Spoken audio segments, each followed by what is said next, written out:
Hello everybody, this is Flashmania XE of Laser Beams. Tonight is a very special episode for us. This is episode 10 in broadcast order. With me tonight is my faithful co-host. Hey guys, Breakmania XE here. Yes, this is indeed our 10th episode. Wow. Just think of the fact that we've actually stuck with this long enough to get to 10. That's awesome to me. Yeah, I know, because we don't have the follow-through usually for anything like this, so this is actually a real achievement for us. Yeah. Thanks, guys, for keeping with us for so long. We're going to continue to bring you our standard, dorkacity, so... Anyways, we're not alone tonight. With us tonight is a guest speaker whom you've heard before, but go ahead and introduce yourself, man. Hey guys, MegaMatt here. I'm back and better than ever, or so my doctor tells me at least. I'm happy to be on the 10th episode, and it only took you guys, a year and a half to do this? We have absolutely no idea what you're talking about. It's pretty impressive. Yeah, it's just kind of just Thank sort you. of happened there. Yeah, thanks. Wow, thanks for that. A year and a half is subjective. I mean, that's...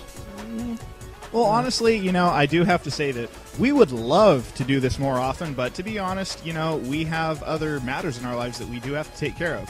Realistically, it would be awesome, but considering the kind of stuff we have to work around sometimes, I think it's an accomplishment we've gotten this far. I really do, all things considered. Well, tonight is a very important milestone number for us, 10. The Roman numeral for 10 is X, and what better topic could we possibly be discussing? Break. Give him the word. What are we doing tonight? Tonight is our freestyle discussion on the Mega Man X series. For those of you who have stuck with us for a while or have gone back to listen to previous episodes, if you remember back in episode 2, we discussed basically the EXE series as a whole and our random thoughts about each entry in the series and, where we felt the series was going. Tonight we're doing something similar, but it's since, the X series is more or less on a permanent hiatus until they decide, oh, look, fans actually want to play these again. We're just going to talk about the series as a whole, not necessarily where it's going, because at the moment it's not going anywhere, but we're going to remember the good times, the bad, and it's pretty much just going to be free-flowing stream of consciousness from there. So please bear with us, and we hope you enjoy. I think this is going to be a lot of fun. Absolutely. And that having been said, I think a chronological approach would probably be our best bet. Indeed. So, where else could we possibly start than with the masterpiece itself? Mega Man X1, which doesn't have a 1 in it because it's Mega Man X, because at the time it came out it was the only game in that series, so Mega Man X. We've said it before, but let's say it again. What a way to start out. I know, really. It's almost more like it should have been the end for the series. I mean, it was just that good. And even, if you ignore the little Easter egg at the back, it very well could have been the ending, the start and the end of a series. Really, it would have been just a terrific end for the classic Mega Man franchise as a whole, especially if it had had some, especially if it had just that slight bit more of the connection to the classic series. Then it would have really been just a phenomenal ending point for the Mega Man franchise. Come to think of it, that actually really reminds me of the mass confusion that erupted when that first came out. Like, hey, what? It's Mega Man 10? We're only at Mega Man 6. What's going on here? Why does Proto Man look like a girl now? What's going on here? I think their first clue should have been that they Proto Man look like a girl now, and why can't he stay alive for more than one game? Proto Man looks like a girl now. For that matter, Proto Man is looking with eyes. Why can I see Proto Man's eyes? Man, he was cooler when he was wearing the sunglasses indoors, man, because that made him really cool. And why is what's going on? There's Star Wars in this, because I see Boba Fett. He's going to destroy everybody because Boba Fett is awesome. Well, if you think about it, X was influenced a lot by Star Wars. You've got File, who's got the Boba Fett helmet. You've got Zero's beam saber, which, if I recall correctly, the sound effects were actually changed from the original Japanese version because the legal team was worried that they might sound too much like lightsaber noises. Actually, I do remember hearing something to that effect, so I think you're right on that. Well, But- you have a copy of Rockman X, don't you? I Well, don't think so. No. I mean, well, yeah, I have a copy of Rockman X, but I mean, I think that it was globally changed just for that specific reason. And for that matter, I think that's also the reason why Vile's name was changed from Vava to Vile, because the Japanese way of pronouncing V's is obviously a B sound, and Baba sounds a whole lot like Boba, and that was the original point, I think. For that matter, there's another thing I wanted to bring up. Why did... isn't it true that Mega Man X1 was originally going to be a completely different game? Yes. I can't give you like the specifics, but I do remember reading a long time ago that Mega Man X was originally not supposed to have any ties to Mega Man at all. It was supposed to be something... It was basically supposed to be the same story, but it wasn't supposed to have anything to do with Mega Man originally. And when... I remember hearing that Zero was supposed to be the protagonist. Yes, that was another It was originally going to be focused around Zero, which, when you look at the later games, I think that's kind of a good thing that didn't happen. Well, Yeah. especially because Zero got his own series, and we saw how that turned out. But originally it was supposed to be basically the adventures of like a futuristic cyborg cop or something to that effect. And I guess during the game design phases, past brainstorming, it just kind of metamorphosed into a Mega Man game, whether or not, that was even present in the designers' minds at the time. And it just cracks me up because Mega Man X1 is... As far as the Mega Man games go, Mega Man X1 and to an even greater extent Mega Man 7, which we're not going to go into here because it's X discussion tonight, but it's on the same stream of topic. Right. They're some of, if not the most Easter egg heavy Mega Man games in the entire franchise. Oh yeah. And I mean, we're talking massive Easter eggs in these games, things that just the designers went all out hiding stuff, making the effects cool. One of the coolest things about Mega Man X1 is the effect that clearing stages has on other stages. Yes. That's something that you'd never notice until you've really played the game several times through, and in different orders, too. Yeah. I mean, I have no idea why they dropped that. That is one of the best ideas. It's right up there with the style change adapting to how you play in my personal list of awesome game ideas. It Yeah, is, dude, really. seriously. The idea of the stages, that this is a world that when you blow up an armored carrier in Storm Eagle, that it's not just going to magically disappear before it hits the ground. Exactly. It's going to smash right into something. That was always the most awesome touch of the game to me. And yeah, you guys are absolutely right. That's absolutely depressing to me that was the only game that happened. Well, granted, they did some stuff down the line like, oh, look, there's fireballs falling from the sky in the ice level in X6, but That's just retarded, though. That doesn't Yeah, make any sense. See, honestly, I saw that, even though I'm talking about it right now, but I'm just going to get it out of my system that, I just kind of saw that as sort of a ploy to get the old hardcores back in line, but this was the first game and only game that did it right, and yeah, it's disheartening that they didn't choose to use it more often. I think that would have, if they had kept that through the X series, it would have made the whole thing so much more awesome. And especially in Maverick Hunter X, where just the entire game looks so... I hesitate to say beautiful, because it's almost... not quite dystopian, but it's just the environments are so pretty. It's... Yeah. The entire game is so vastly improved with all sorts of... Graphical niceties is what I refer to them as. yeah, there we go. And see, and it's great it's really because it's touched really up. just the same game, just with a shiny new coat of paint, and that's all it needed. Yeah. It's like Super Metroid. By changing anything else, you risk upsetting the delicious cake. Exactly. That's one of the complaints I heard a lot about Powered Up, actually, was the inclusion of 2 new Robot Masters to bump the total up to 8. I don't have anything against Oil Man and Time Man. In fact, I really like Time Man. He's one of my all-time favorite Robot Masters. But can you imagine them adding new Mavericks to Mega Man X? Oh, God, no. I mean, that would just be weird. It wouldn't make any sense. That's I like mean, number one on the list of unforgivable deeds. You don't screw with a classic to that extent. Like, I can forgive them for doing that with Powered Up because it makes sense for the reason why. yeah, that and Mega Man 1 was just full of its own flaws that it's forgivable. I mean, it wasn't a masterpiece to begin with, so anything that they added to, to try to get it to that level is fine in my book. I mean, you're going to upset the sticklers, but they can go to hell. Well, not only that, too. I mean, Time Man was a logical inclusion because, look who you get in Mega Man 2, so it makes sense. I mean, he's an unfinished robot design. Wily steals him, improves on him. That all makes sense. Yeah. Oil Man, I'm not really sure where they were going with him. He just kind of seemed like he was just sort of thrown in there. What really cracks me up about, and I'm gonna make this one comment. I'm gonna get off of this train and get back to Mega Man X. Okay.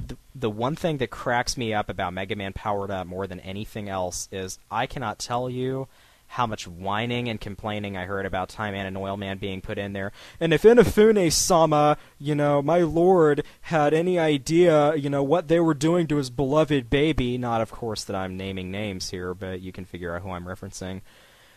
And I'm sitting here, I actually went, just for the heck of it, I looked up the robot designers for Time Man and Oil Man.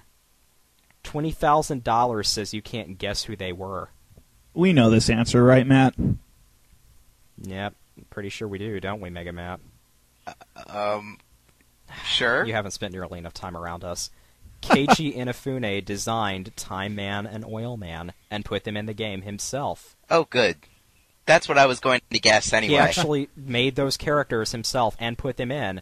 But they're like, he's letting his baby be ruined. I'm like, no, he's making an improvement he thought was necessary. So, shut up. You sound like an idiot. But hey, if they could add more Mavericks to X1 and do it well, I certainly wouldn't complain. More things to kill with the Storm Tornado. Which is an awesome weapon. Oh, but best weapon ever. Mega Man X1 actually is amazing because it has such an incredibly good weapon draw in that game. Yeah, that had like the greatest balance. I mean, you had stuff that was purely offensive, you had stuff that was Purely defensive. And the fact that you could charge the weapons to, that had never been seen before, except in the case of weapons like Atomic Fire or Pharaoh Shot. Yeah, or Pharaoh Shot. They were just a stronger version of what they were originally. So that's not the really the fact that you could charge up the weapons and they would actually do different things really added a whole new level of thinking. How am I going to use this? How is this weapon going to help me in my quest?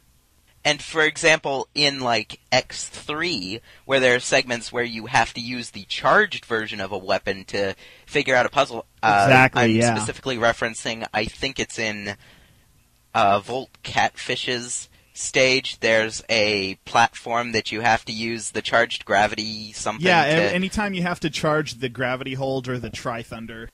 But the idea that not only do these weapons do different things, but there are different uses for them, too.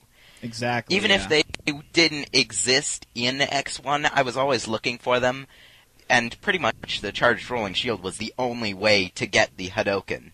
Pretty much, yeah. Yeah, that's always an easy way to do it, yeah.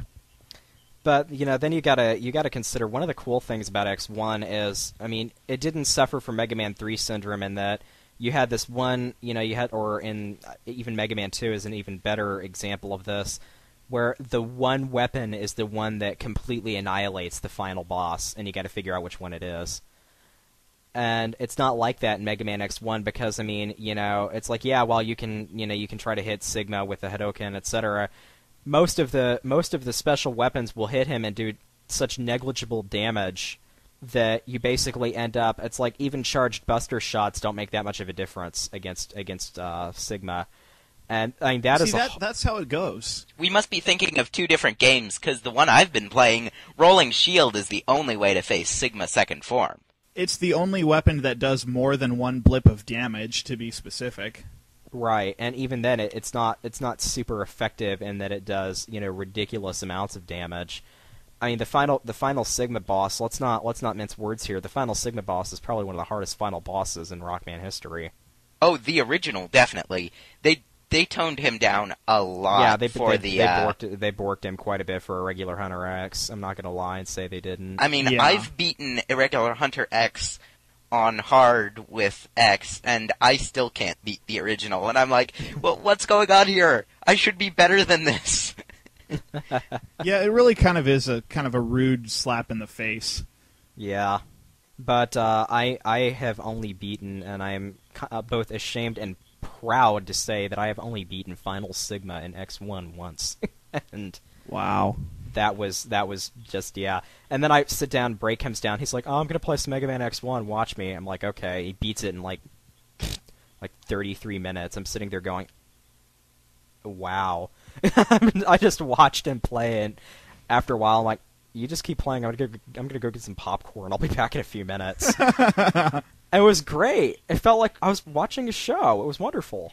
One of the great things about X is that, like, X1 is one of those games where more than once I've just sat down in the floor lounge here and I've just popped on X or X2, and I'll just start playing it, and a crowd will start to gather watching me.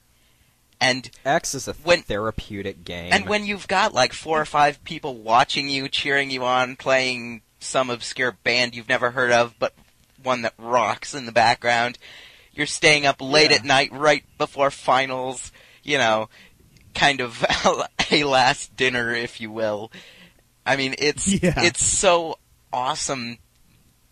It's almost like, I can't really explain it. It's almost like Rock Band in that everyone who's watching is playing in a way. Yeah. Yeah, see that's how those games are. Honestly, that's how the old Mega Man games are. People remember them and they're like, "Oh, this boils up some memories. I'm going to sit down and watch for a while. Oh, yeah, man, you totally hit that guy with the super shot. That was badass, you know?" Yeah, hand me that controller, and before you know it, everybody's playing. Yeah, dude, let me give that a shot. That's awesome.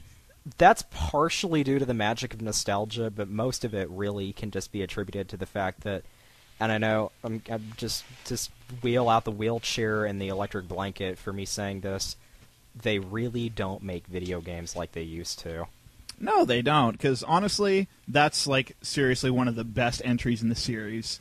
And what an you awesome stop start. and you think about what it was like to be 6 or 7, you know, huddled around the Super Nintendo. For me, it was the Genesis. Have a couple of friends over, and you're sitting there playing in front of the TV. And, you know, it's like everybody brings their cartridges, and, you know, they're all sitting down, and you guys spend an afternoon video gaming. That's how, I mean, we didn't have the internet nearly as prevalently back then as we do today, so that was, a lot of times, that's how you found out about video games. Stuff you'd never heard of. You know, oh, I'm going to bring Vector Man over. That's how I found out about Vector Man. A friend of mine, you know, bought it at a used game store, and I played one of the best video games for the Sega Genesis on, you know, on a weekend when we weren't doing anything, and that's the charm the games like Mega Man X, especially Mega Man X, has, because they're just good, nostalgic, you know, all-encompassing, engrossing games. I mean, I've said it before, but I've said it again. Mega Man X is easily the Super Metroid of the Mega Man series. Definitely. Definitely. It's got that. It might as well be Super Mega Man because it's got that feel to it. Well, it is, realistically. Yeah. And Mega Man 7 wasn't going to be out for another few months, I don't think. So it pretty much was Super Mega Man making the jump to the Super Nintendo. And they also did such an amazing job on Mega Man X, whereas Mega Man 7 felt, in some spots, it felt like they had really spent a lot of time, you know, and they had really been attentive to detail in Mega Man 7, and in other times, it really feels rushed. So honestly, Mega Man 7, like, I love it to death, don't get me wrong, but to me, it just felt like that they spent too much time trying to make it feel like, graphics and everything aside, just the play controls, it feels like they specifically spent time and effort making sure it didn't feel like a copy of Mega Man X. Right, yeah, it's like they went out of... That's the thing that kind of infuriates me about Mega Man 7. I've also said this before, and I'll say it again. The mood in that game is impossible to discern. You can't decide whether it's trying to be serious or cartoony. And, that's you fair. know, it's very manic depressive. I mean, it's like in some spots it's lighthearted, like Springman Stage or the clown in the Robot Museum, and in other spots it's I'm more than a robot, die Wily, and you're like, okay. So where are we going with this? And yet I still consider I'm more than a robot, die Wily to be crowning moment of awesome. That's MegaMatt's defining moment as a character is that right there in that game. And I mean, disregarding the fact that it completely wasn't in the Japanese version, yeah, I'm willing to overlook it just because it's so awesome. I'm sorry, what part of this is not Japan have we not established? I mean, we're Mega Man fans first. Whether anybody agrees on that, we might use the Japanese terminology more often than the American stuff, but I am still a Mega Man fan. We're still Yankees at heart, damn it. Yeah, absolutely. And it's like, I love Japanese Rockman. It's usually significantly better quality. That is one thing where I'm going to say I honestly think you can either say it's a Flanderization or whatever. I think it's personally a Woolseyism. That's just me. I think it was an improvement from the Japanese version of the game. Yeah, the Japanese version seemed almost defeatist. Because, I mean, if I recall correctly, the original Japanese script just had him kind of standing there, and then, Forte pops in and stuff happens. But I just felt so satisfied. I've been chasing this stupid doctor around for 7 games now. You know what? I'm just going to kill him. I'm sick of this. I'm not going to chase him around again. I'm just going to kill him. I'm doing the world a favor here, right? Kind of...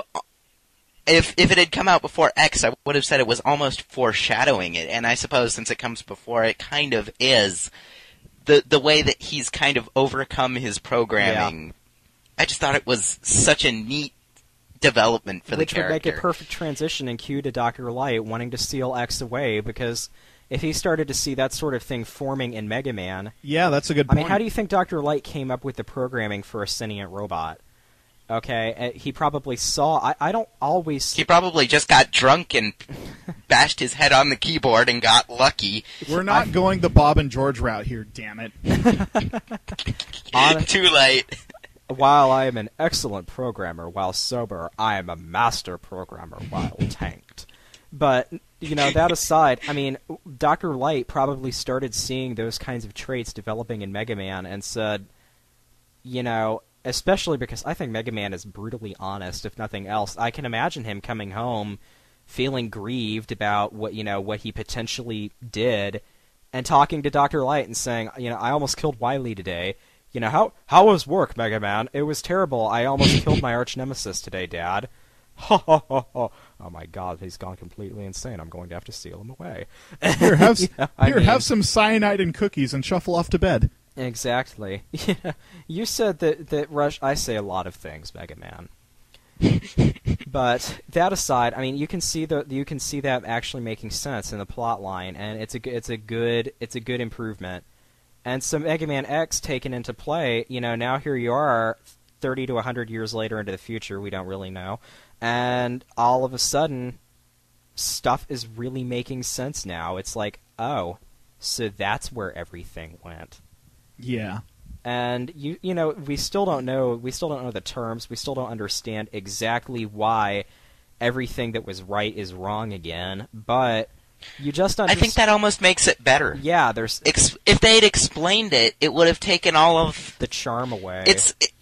It's something that's done in horror games, Yeah. If you explain it, it's not it takes scary all anymore. of the mystery. Yeah, exactly. Exactly. If you explain why there are Reaverbots, roaming around the ruins, that doesn't... Then it's not fun anymore, and I'm sure they do that in Dash 2. I just haven't gotten that far, but I'm getting off topic. The point being that just leaving it unexplained makes it almost a better game. Exactly. I mean, if they leave a portion of it up to your imagination, then a lot of times that can be better than anything that they could possibly tell you, because you can always shoot down something that someone else comes up, I don't agree with that, blah, blah, blah. But, if they leave it up to your imagination, there's an artistic and good way of doing that. And I think this is one of the cases in which it was done right. Yeah, they don't even explain why the Mavericks are going Maverick, and we don't find that out until, what is it, X4 or X5? But when you stop and consider this too, I mean, I want you to just consider the moral and logical implications of being able to mass produce human adults. Yeah. I mean, they don't have any of the experience that you gain. It's like, you know, yeah, we have human Mavericks, okay, but when you stop and think about it, really, criminals of society. But not, you know, you consider consider throwing a machine that has a human heart in it, basically, out into the real world without the 35 years of necessary experience to basically, you know, transcend to adulthood. Yeah, what's going to happen when someone calls him a nasty name? You work for me, bitch. I mean, that's what you're saying. And then handing it, you know, a hammer and say, "Here, hammer this board, you'll love it." Of course, obviously, they weren't exactly concerned about the ramifications, and I mean... Right, well, and when you stop and think about it, too, I mean, it's like, you're basically creating slaves. And, you know, because they were using the Reploids for the exact same purposes that they were using the, you know, the common robots for in the original Mega Man series. I mean, you've got all of these, you know, they were treating Reploids like mechanoids, and that was the problem. Exactly. And so, of course, now we quickly go from, you know, humans, we must protect and serve the humans, to, boy, humans are evil bastards. and then you've got to think about, is it right for Mega Man to be killing these guys? Because, I mean, what? Because they don't want to be enslaved since they have free will. Exactly. Wow, boy, that Mega Man, he's sure a right hero there. He's taking out, you know, we're creating self-aware sentient beings, and then isn't that technically murder? I mean, of course, then you play X5 and you find out it's a virus, and then that takes all the fun out of speculating over the morality of all this. Absolutely. Actually, that was back as far as X2 and X3 is when they started talking about the Sigma virus, or the Maverick virus as a whole. I thought they only started talking about X eventually having to kill Zero in X2 and X3. It was hinted at in X2. At the end of X3, they basically come out and say it in the little "we're standing on a cliff" thing. Here's the brief synopsis of what happened. And we're too lazy to make a sprite with them actually facing away from the camera. Yeah. Yeah, it was basically this, you know, this sort of random, not to mention Sigma's awesome Easter egg at the end of X1, which I actually saw for the first time watching Breakman play it. But, you know, it cracks me up how much effort they put into the storyline and, you know, the feeling. It's like the Mega Man X series was really the Mega Man franchise first look into making it an actually serious production, as opposed to... Yeah. You know, when you look at the original Mega Man games, it's basically, oh, dare I say it? Dr. Wily is up to his old tricks again. You know what to do. Damn you! Are you a bad enough shrine maiden to save the moon? Absolutely, yes. You just trick-rolled me, thank you.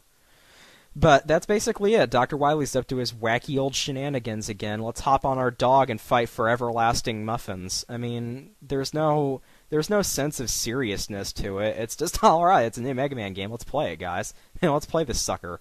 And the X games actually, for the first time, introduced character and feeling and emotion and thought into it. And I love how Inacreates tried to do that with Mega Man 9 and failed miserably with a plot that makes absolutely no sense whatsoever. Whereas, you know, you turn around and it's like they forgot for a moment that they weren't actually making another Mega Man ZX game. Mega Man 9, I think, is better if you look at it, and I realize I'm making excuses here, but if you stop looking at it like... That's fine, you're just playing the devil's advocate. That's the Breakman effect. It's taking itself seriously, and you look at it like a deconstruction of those game plots that made absolutely no sense in the manual and had nothing to do with the actual gameplay. If you look at it as kind of a deconstruction of those kinds of plots, then it's much better. Of course, you know, it's still not fantastic, but the gameplay is so good, I don't really care. You're right, you are just making excuses. Okay, can you hold on a second? I need to call GameStop and put in my pre-order for Battletoads. I'll be right back.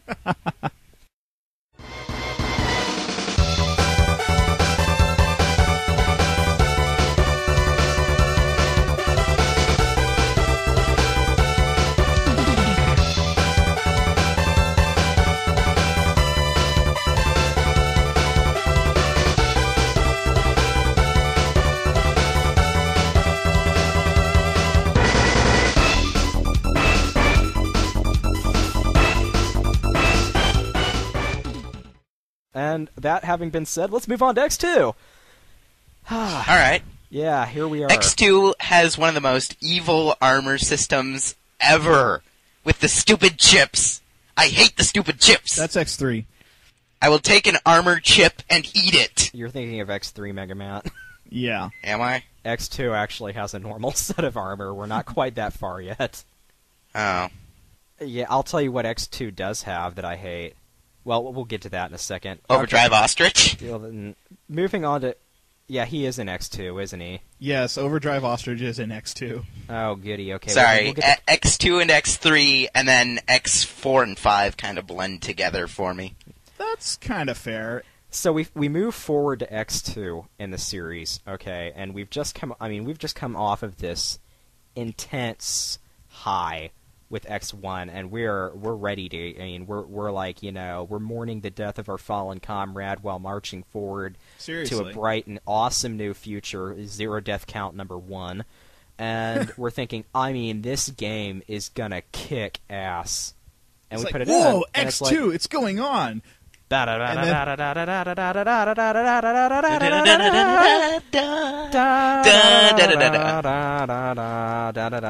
about we leave for great justice and super effectiveness? No, Green Biker, dude. Let me just say that I think the intro to X2 is one of the best intros to any video game ever. I think it's a good intro. I love the music for it. X2 has a good intro. Actually, that's something I wanted to mention about X1 just briefly while we're in the transition mode. Okay. X1 has an amazing intro with the NOM-Engineering Works system. Yeah, that was a really, really awesome touch. It really was, because you pop this game in, and you're like, okay, licensed by Nintendo, Capcom, blah, blah, blah. Wow. This is awesome. It's like a computer, but on my TV screen. Well, keep in mind, the first time I played X1 was on the X Collection version. Yeah, true. So that was kind of dulled for me. But playing X2, again, for the first time on the X Collection, you see this. It has been 6 months since the destruction of Sigma, and little has changed. As opposed to, it's been 6 months since the destruction of Sigma, and humanity is marching towards a bright future. No, nothing's changed. Exactly. There's still Mavericks everywhere. Exactly. Your fight was for absolutely nothing. That's one of the things I love about X2, though. One of the things that I really don't like is in video games is the whole, you have defeated Bowser, and now, because you have defeated Bowser, back to Mushroom everything Kingdom. is magically okay now, and everyone is shiny and happy and high on mushrooms. You killed the final boss, now go rest our heroes. But you play X2, and nothing's changed. It's been 6 months. What do you expect? You've still got Mavericks everywhere, and yet you're part of the cleanup crew, and it's just going to be basically a cleanup mission. So you only gained a minor victory. The war is still going on. And at the time, we have absolutely no idea it's a virus. Okay, playing X2, so we're sitting there going, oh man, that goes to show how incredibly entrenched Sigma's men were in society. He was able to, we take out their leader, and it doesn't even make a difference. Yeah, that's the vibe they give you, like, just from the opening there. It's like there's Maverick activity still on the rise. You got to go and take out this base where they're constructing weapons of mass destruction, and it's like, oh, wow, this is really bad news. If you think about it, it's probably not even Sigma. If you think about it, it's probably the ideas that Sigma started. I mean, we're talking like V for Vendetta stuff here. Because Sigma to them would be almost a martyr, and then they'd be fighting for, robot equality. Yeah, I mean, Sigma was not even equality. At that point, it's robot supremacy. I know. So you've got this thing, and they're still fighting. They're not going to be killed. They're not going to give up something they believe in because their leader's been destroyed. It's probably going to make them fight even harder. Absolutely. Yeah. I mean, you pretty much killed their god right there. It's like, oh wow, now I'm really pissed. Yeah, and seriously. So, and you're sitting here thinking, man, Sigma must have been one really charismatic leader to still be able to convert people to his side after his death. I mean, that was how influential he was. Well, now it all makes sense, but back then we're sitting there in shock and awe because it was this new and widely innovative thing. It's like you said, it's 6 months, nothing has changed.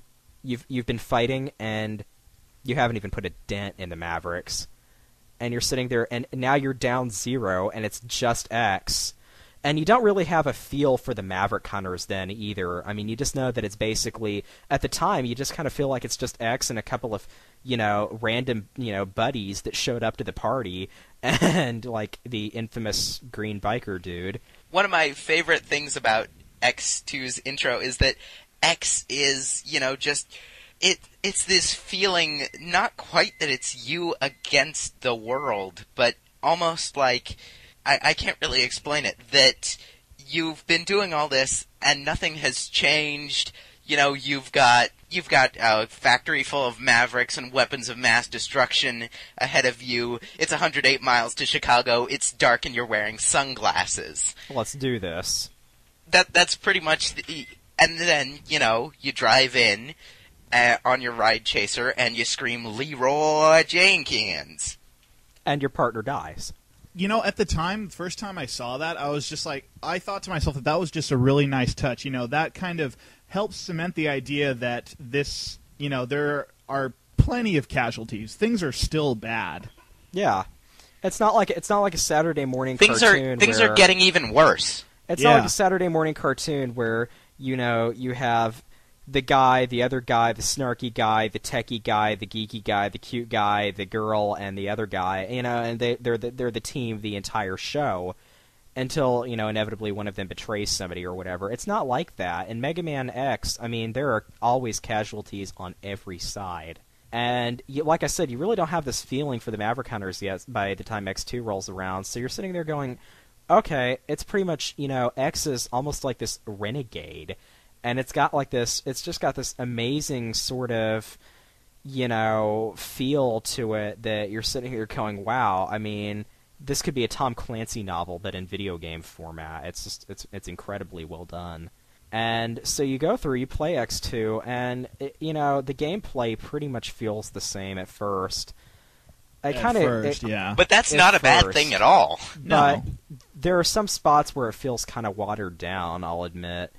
But, and, I think that, it's kind of obvious that X2 and X3 use basically the same engine, which is, slightly modified from X1. And as MegaMatt said, that's not necessarily a bad thing, but it was at that point that they started kind of screwing with the formula. I mean, both X2 and X3 had, okay, you beat 2 of the Maverick bosses. Oh, here's the secret optional bosses that you can go fight now. It's like, what? I don't like the concept of anything optional in a video game that's supposed to be linear. I mean, it's kind of like, in the case of Mega Man, it's like, X2 rolls around and you introduce the X Hunters, and you're like, okay, this is pretty cool. Ugh. And then all of a sudden, the X Hunters. You realize how much they suck, first off, and you realize, second, how much you suck compared to them. And then third, you're like, wait a second, they've got 0? Yeah, really. You're like... No. I saw 0 vaporize. He's dead. What? They've got 0's parts? How do they get 0's parts? It actually makes more sense if you read the script for the original Japanese version, and I only found this out like 3 months ago when I was looking up the script to rewrite it for a text hack I was doing. Nice. In the original Japanese, if I recall correctly, Dr. Kane was rebuilding 0, and they stole the rebuilt parts. The only part that was recovered from 0 was the control chip. Oh. Well, that actually kind of makes sense. And that's not stolen until, like, the end of the game. Wait, hold on a second. So what you're saying is that somehow Zero's body was recovered from Sigma's flying fortress before it was engulfed in that giant explosion? No, just the control chip was recovered. The rest of 0 has been rebuilt, basically. Okay, I guess that could make sense. I think that makes a lot more sense when you consider 0 blowing up. It's going to be a lot easier for X to just basically pick up a chip, knowing, I mean, hey, he's a robot. It's not going to be that hard to rebuild him if you can get a hold of the memory core or whatever. That's true, and they actually have used that same story element in other aspects of the X series, like in the Mega Mission side stories. That's actually how Sigma is restored, now that I think about it. Well, not to mention the fact that, I mean, the bloody original Mega Man just transfers himself to spare bodies every time he gets destroyed. Huh. hang on a second. I'll just whip you up a new Mega Man. Just a few minutes here. Okay, clink, clink, clink. Oh, I kind of scrimped on the bolts, but it should still work. You should still be fine. Thank you, Otto. We love you so very. Yeah, really. And thanks for the discount Mega Man, Otto. It's why does it say made in China right here? Pay no attention to that. I think that the whole stage layout, not just teleporting into the boss room, makes a lot more sense. And I realize this is kind of off topic, but I just thought of this. Okay. It makes a lot more sense if you think that basically their intel is limited. They know that there's a Maverick somewhere in this area. And it's not nearly as linear for X as we see it. He's basically hunting through the area trying to find the Maverick. Right. Yeah, that I kind of always gave it that benefit of the doubt. And even for the original series, it's like, okay, this is the area that the boss has taken over. Go and find their headquarters. Yeah. I never subscribed to the electromagnetic shielding. I always just said that the checkpoint was basically the last safe coordinate that you could be beamed to without the risk of basically being beamed right into a pit. I'm completely with you, and that's the method of thought that I subscribe to. Well, I go off of the energy shields thing that Mandy established because I think that's the most sensical version of that. Yeah. But, I mean, that, Mega Man physics aside, why does he change colors, etc., stuff that doesn't really matter. It's just gameplay elements here. So that you can tell what weapon he has Exactly. equipped. That's why he changes colors. But, what makes him do that, it's like, okay, this is... And, I mean, the like we said, the short answer is it's because it's a video game. The long answer is, it's a lot more complicated than that. But can we talk about the enemies of X2? Yeah, you can cover these. The only one that I really have to admit I actually genuinely like from X2's draw, and it's not because I like him as a character, it's because I like him as a stage. That would be Crystal Snail, and the rest of them are all just, they kind of blend together in my head. That is absolutely fair. Crystal Snail's stage was I also cool. want to interject that Capcom was trying a new experimental chip in Mega Man X2, if I remember correctly. Yeah, the C4 chip. Pseudo 3D graphics support for some of the sub-bosses, am I correct? Absolutely. Oh, and they didn't let you forget. Yeah, the C4 chip. And really, the only reason that came about is because, like, well, look, we can kind of do 3D. Go fly your plane against the Andros guy. That's basically like, oh, we can do this, so we're going to do this. There was really no point to it. But, I will say that it did make the intro much more cool. Having the cool... Seeing the wireframe X helmet, and it's like, oh, cool, the wireframe. Whoa, it moves. Oh, this is exactly. awesome. But, like, this game, the bosses of this game are, like I said before, these are, like, some of the worst in the series. I mean, just, like, they're a pain in the ass to fight. I feel that their design was really...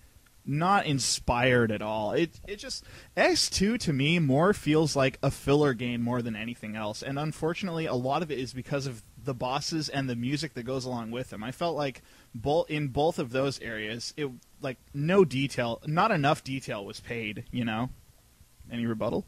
Why rebut the truth? I mean, it just doesn't have the same attentiveness that Mega Man X1 had. And it already felt like they were kind of slipping with it because basically, I mean, Mega Man X1 comes out, they've got a hit on their hands. Yeah, and it's what put the Mega Man series back on the map. I mean, it's one of the all-time best-selling Super Nintendo games, and in general, it's on like every top 10, top 20 Super Nintendo game list. Screw Attack gave it a shout out to me. They're about as far as retro gaming goes, they're pretty much it. And I mean. It's like I've said, it's Super Mega Man, so you can't pass on it. It's right up there in the ranks of Chrono Trigger and those kinds of games. So X2 comes out, and it definitely has that sequel feel in terms of the gameplay. It's like they decided to pay more attention to the story and plot of it than the gameplay this time around.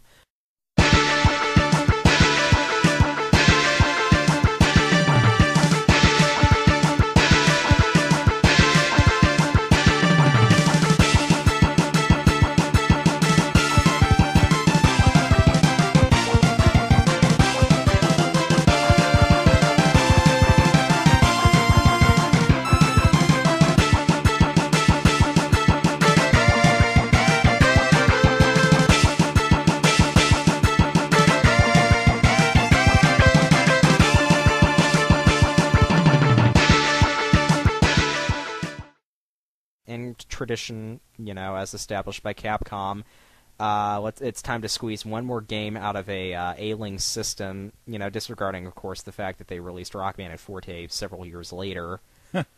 But it's time to squeeze another sequel out on a system that's on its way out the door. And, we had I guess it would be the 64 looming on the horizon, huh? Yeah. So they decided to throw out Mega Man X3, which was kind of an interesting marketing decision, much in the same way that a additional attachment for the Sega Genesis was an interesting marketing decision, much like the same way an additional attachment for the Sega Genesis was an interesting marketing decision. You're rambling. But, yeah, that all of that aside, they decided to throw out Mega Man X3, and this is kind of where it really starts to slip. X3 has once again has a cool plot. Dr. Doppler comes up with this cure-all to make Mavericks go away. It's a trap. It's a tarpaulin. But I mean that's how you feel, Okay, wow, this is awesome. But wait, it's not. Doppler Town? What? I don't understand this. I also love how you don't even really see Dr. Doppler until when they finally decide to throw him at you, his visual appeal, and you're like, oh my gosh. It's future Dr. Cossack. Exactly. You're sitting there, you're thinking Dr. Doppler is going to be this really intimidating... What? What the heck? Well, you see, you damn kid's robot got on my lawn, so... To be perfectly honest, I wasn't really surprised. But anyway, Mega Man X3, and this is kind of one of the ones that seems to really slip from my mind, so Break is probably going to have to... He's probably going to have to speak a little louder on this one than I will. The one thing I definitely remember about X3 that I love is Gravity Beetle's stage and music. Right, yeah. Really sticks. Go ahead and copy-paste my previous rant about the chip system. You got it. One thing I still hate that. the chip system, armor system in Mega Man X3. Like I said, X2 and X3 blend together in a sort of category of good, not absolutely, amazing, but good, solid. Yeah, it's kind of there. Better than what would come later. And see, X3 is interesting for me because I'm so on the fence whether or not I actually, I can't decide if honestly that game is just kind of meh for me. I don't love it, but I don't hate it. It's just kind of there. I think the fact that it feels really, really long is part of that. Just because I just feel like I don't know, for some reason that game felt unnecessarily long to me.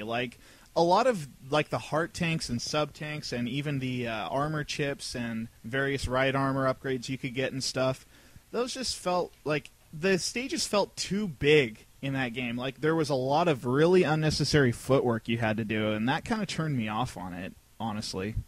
Was I the only one who never figured out that you could skip on the top of the water to get to that stupid kangaroo I armor? didn't like the ride armor system in Mega Man X3, and No. I would be proud to admit that. It was really crazy how that whole thing worked. Rather than just finding them in the stages when you needed them, You had to and then teleport them. respawning if they got damaged or whatever. No, that's right. You actually had to find the initial armor first, didn't you? Yeah, you did. You had to find it in, Blast Hornet stage, right?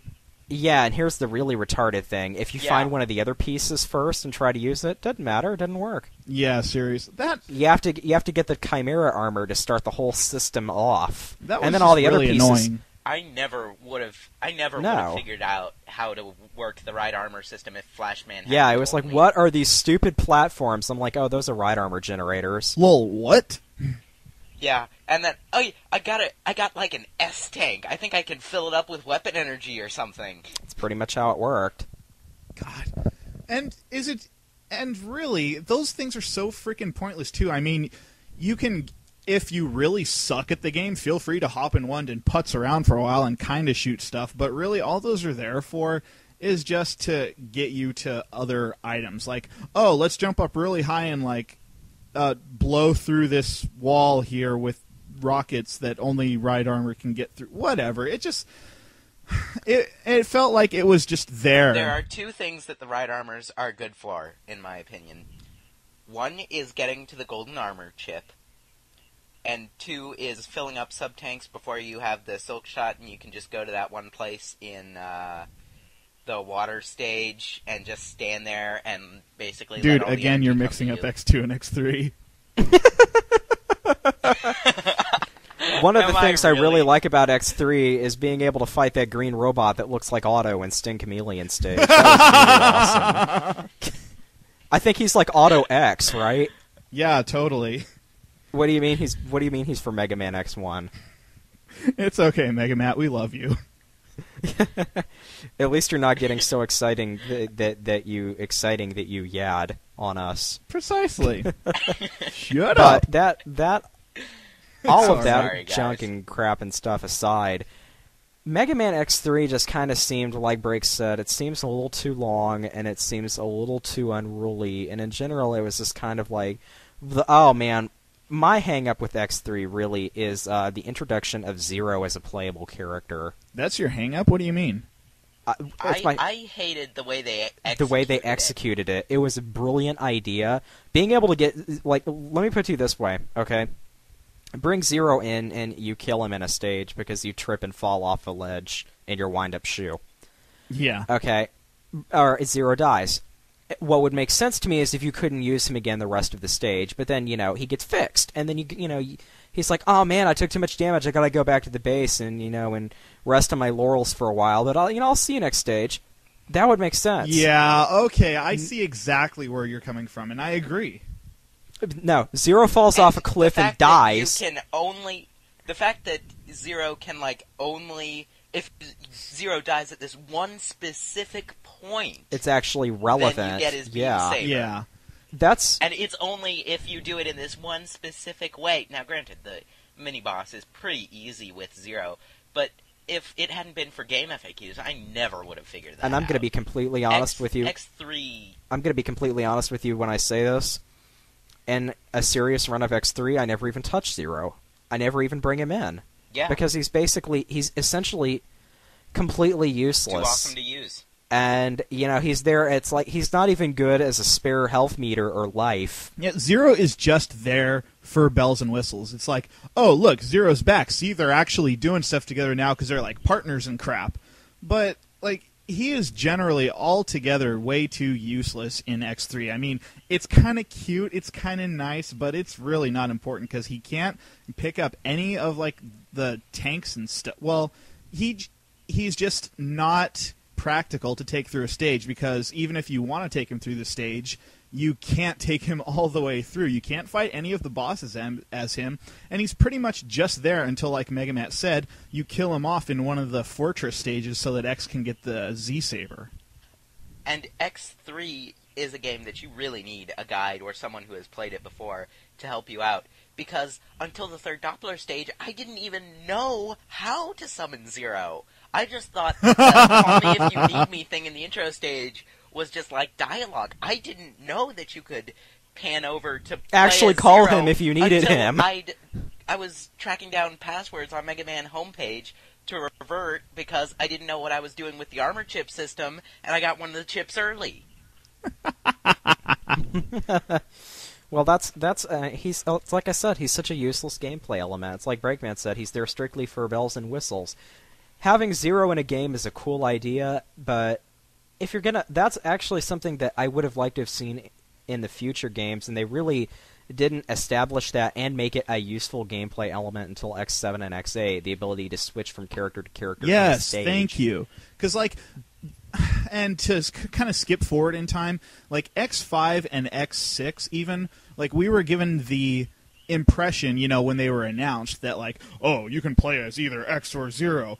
Switch between characters to play the stages, and we're like, oh, awesome, it's going to be kind of a two-player thing. Oh, no, it's actually not like that. Oh, well, then we're going to be able to switch out between them, kind of like in X3. Oh, actually, it's not like that either. Well, screw you, then.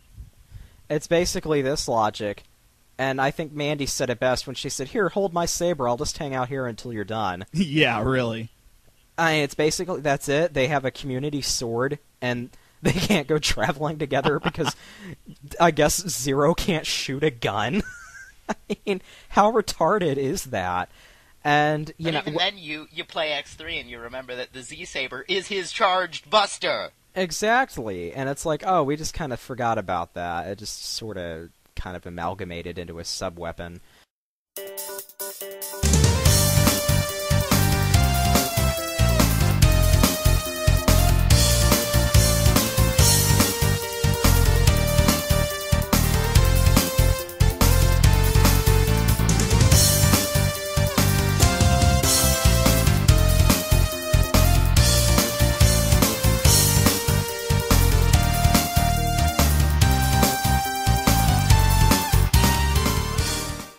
Well, I had kind of a weird first exposure to Mega Man. My cousin and I played X4 and X5, kind of switching between them because we couldn't beat any Mavericks in either of them. And we played a bit of Legends, which I didn't like at the time because it scared the crap out of me. Okay. And I couldn't beat the Feldenaut until like a month ago, if that. I can't talk to you anymore. Anyway, I can't keep... If you thought I had a hard time keeping X2 and X3 straight, just wait. Okay. Which one has Cyber Peacock in it? That's X4. Okay. Okay, good. Well, actually, I kind of understand where you're coming from, because, like, for a good long time, I basically forgot about everything Mega Man until, like, the PS1 came out, and my friend was like, hey, look what I picked up at the store. And I'm like, Mega Man X4? They made 4 of these? And really, that's another example of things done right in a Mega Man X game. X4 was really, really like a new high point in the series when it came out. Oh, I'm going to keep talking then, I guess. I'm sorry, I don't remember anything about X4, with the possible exception of a spiral staircase Sigma stage, and as you'd progress to the right, an FMV would scroll in the background to make it look like you were actually climbing it up, and for the time it was actually kind of cool. Yeah, that was in a Split Mushroom stage, actually. Was it? Yeah, I think they used a similar effect in X5 for one of the first parts of a Sigma stage. I think I think we're all kind of forgetting something about X4 because we're too busy BSing about gameplay elements. Yes, you mean the most important thing about X4? Yeah, the fact that they introduced characters besides X and Zero and Sigma. Yeah. I mean... I thought you were going to talk about Split Mushroom's excellent line. Oh, no, I'm getting to that. But Split Mushroom has... Honestly, seriously, that's probably like the prized dialogue in the entirety of the X series. In any Seriously. Mega Man game ever. With the possible exception of She Was a Nice Man. What? No, fail. You're doing it wrong. It's seriously the equivalent of basically, oh, I wonder who's behind the plot this week. You guys are dumbasses. Let's fight. Take a wild guess.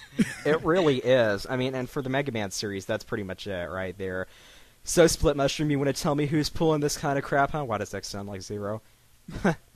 Take a wild guess. No, he's like, you can just like see his face drop like, really, X? Wow. I could actually see that too, like those little lines that appear over a character's face in anime when they're like flabbergasted. It's like, really? Really, you need me to tell you? You know what? I'm just going to put you out of your misery. I'm doing you a favor at this point. And then you go and fight the Split Mushroom boss fight, which is insanity. Oh, you mean Gemini Man on crack? Oh gosh, I'm telling you what, man. That's Gemini Man after 50 Red Bulls and, half a case of Pixie Sticks. And he still has some of the Pixie Sticks with him. But, yeah. Oh my gosh, X4 brings up just some absolutely amazing characters in it that are, it finally decides to throw some extras in, and not just bosses like Vile and and the X Hunters, etc., Dr. Doppler, who were villains. I mean, it actually introduces important supporting characters in X4. Like Iris, the Colonel, General, Double, Grim Reaper, Sigma. I still can't forgive X for that. This guy's name is Double. He's just appeared. He is clearly completely trustworthy. X is an idiot. What do you want I mean, from him? He tries to reason with everybody he fights. I mean... That I actually kind of like. I don't know Yeah, why, but I kind of like that he's pacifistic. Well, yeah, but it's not as flanderized as it is in the later games. He's just... I like to think it's just like, I don't want to do this. I don't want to fight. It's more like, don't make me kill you too. I've already got enough problems. I already have enough nightmares from killing all these Mavericks. Yeah, it's like, seriously, can we talk about this first? Well, and that it makes sense, because, I mean, you stop and think how many Robot Masters Mega Man has had to destroy, and you stop and it really makes him feel programmed as a character when you stop and think about it. I can visualize a standard Mega Man versus Robot Master exchange. Stop! I don't want to fight you! I want to fight. Okay, let's battle! And then you go directly to X, and he's like, can we please not do this? I mean, seriously, I've killed like 35 robots in the last 6 months. I don't want to fight you. Well, I feel like fighting, so, you know, I'm gonna fight you. I still don't want to fight you, though. It's not gonna change. Seriously, then, X is basically they're pointing his Buster and saying, look, is there any other way that you have other options? You don't need to die. But then I would be going against my own feelings as a sentient being.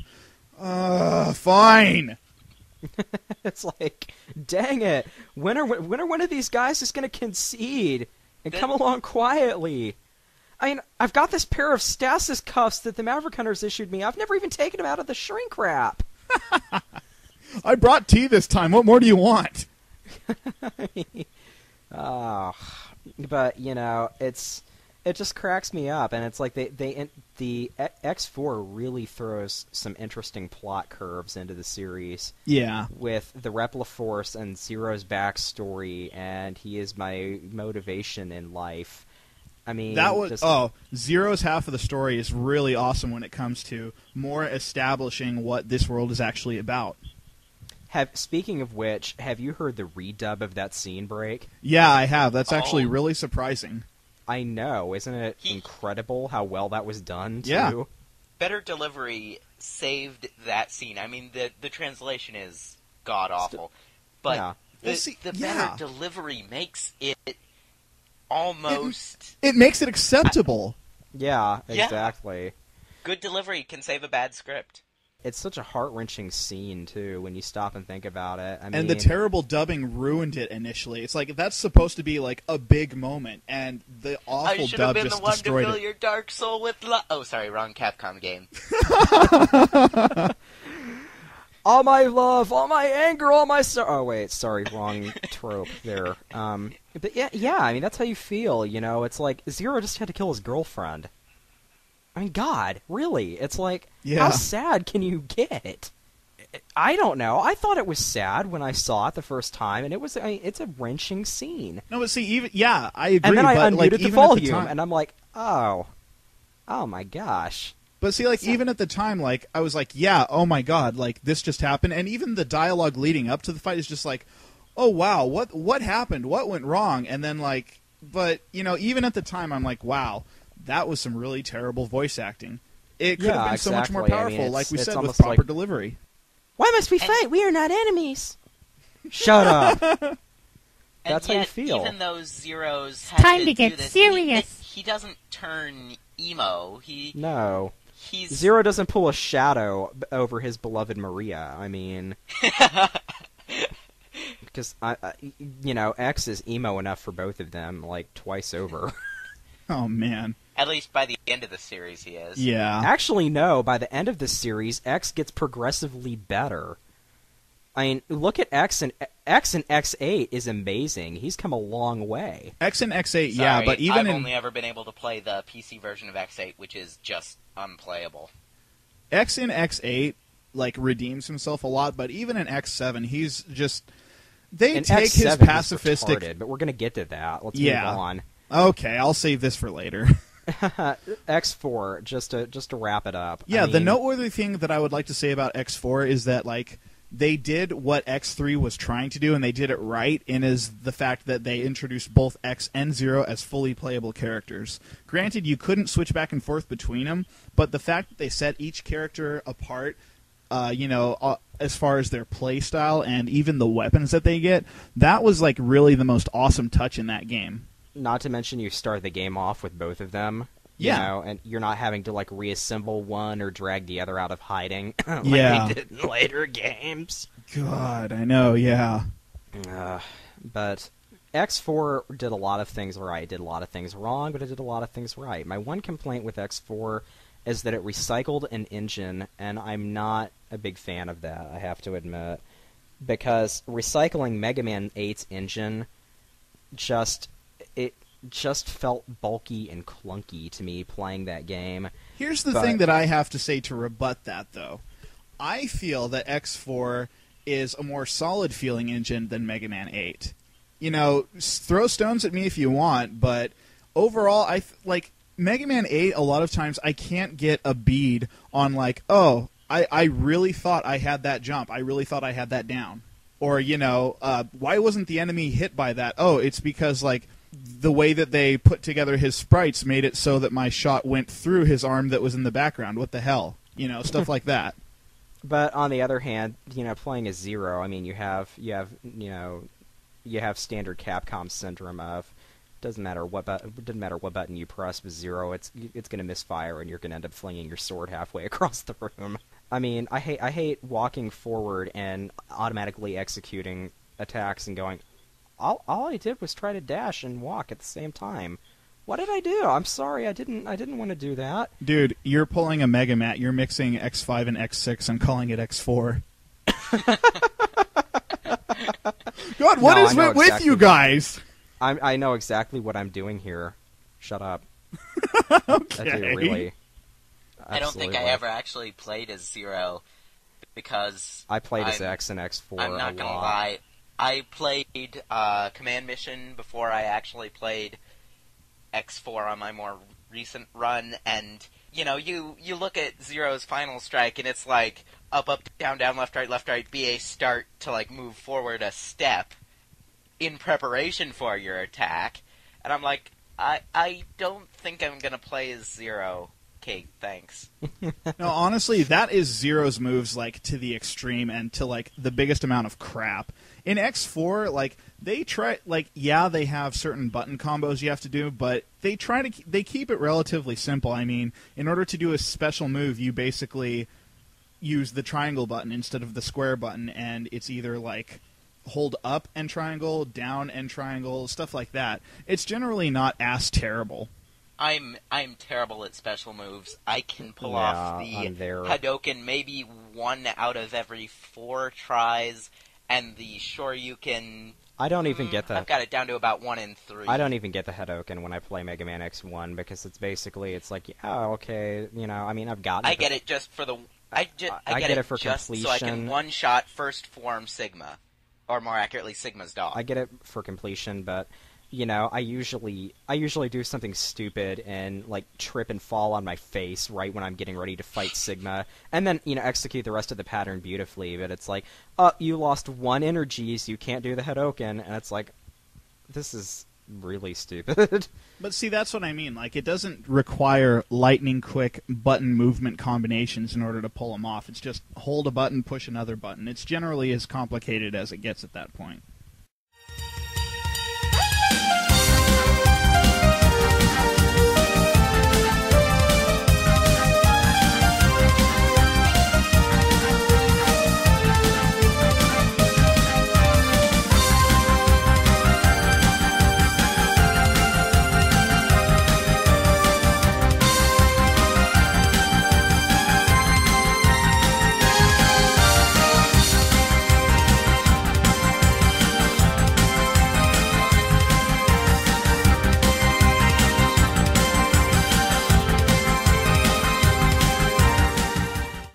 Moving on to X5 and talking about games that all of a sudden are wacky, X5 introduces a concept I absolutely cannot stand for the life of me. Rescue the Reploids? What? Rescue the Reploids? X5 introduced that, didn't it? Yes, it did. Well, okay. Besides that, no, I'm gonna. I thought that crap started in X6 because it's been a while since I played X5. Well, And technically, for me, it's. I thought Rescue the Reploids was a good idea, but it was executed so For me, poorly. X5 in that and basically X- they could well, die. the fact that they're carrying important stuff is what pisses me off about that. Yeah, but thankfully. no. That doesn't even make any sense. Why are they carrying experimental weapons technology? Why are civilians in battle zones carrying experimental weapons technology? That's See, stupid. that's one of the things I have to thank X5 for, is not making it so that you have to save the Reploids to get the extra stuff, because, I mean, like, there's so much crap going on in X5 that you don't have to rescue the Reploids. It's just like, oh, you want some extra energy and maybe an extra life? Here you go. Rescue this Reploid real quick. Okay, thanks. He was floating right in the middle of space for absolutely no reason. Awesome. As opposed to X6, where it's, okay, quickly navigate to the other side of the field because the enemy's already activated even though you can't see him yet. And then, right as you get there, they've become possessed by AV cable monsters, and they're going to shoot you in the face. X5 introduces a lot of weird gameplay elements, two of which I'm going to note here. The first thing about X5, I have to admit, I really don't like, besides some woman named Alia randomly materializing in and being like, hi, I'm going to be your new Iris. God, and you can't shut that off. I know, really. It's like... Stop helping me. Yeah. It's like... You know, you're walking along, and all of a sudden, Advice Alia pops up on the screen, and it's like, Don't touch the spikes. Press X to jump. It's like, thanks, Alia. I really... Thank you, Alia. I can see that the platforms are moving. Go away! And it's like, oh man, and she's really useless in X6 when half of her dialogue is translated incorrectly, so it's like, something that's strange. I can use the Buster. What's this? A thing? And you're like, I need scissors, 61. exactly, yes. Thank you, Otacon. You know, okay, yeah, it's just, it's not useful, and it's not helpful, and it's just stupid. But, you know, getting back to X5, so actually, that wasn't one of the nitpicks I had. It just kind of came out of my mouth. It's perfectly valid. But yeah, I mean, it's exactly. It's like Mandy said. Some woman calling herself Alia pops in and claims she's helping you, and you can't shut her up. And that's really how you feel. And I like that about the system in the rest of the games. It's like, you know, we're gonna get to this for X8 break. Please don't ruin it. Won't do it. Don't worry. You know where I'm going with it, too. Yeah. But X5 introduces two stupid gameplay elements that I have to admit I am not a fan of. The first of them is something that sounds like it would actually be pretty cool. Finishing the game without beating all of the Maverick Masters. Okay. You mean I can actually... Wait, what? Yeah. Because the game actually... It's got this weird randomization. Break could explain this better than I ever can. Shall I give it a shot? I never understood how X5 worked. I just figured that if I managed to beat all the Mavericks, that Sigma would show up.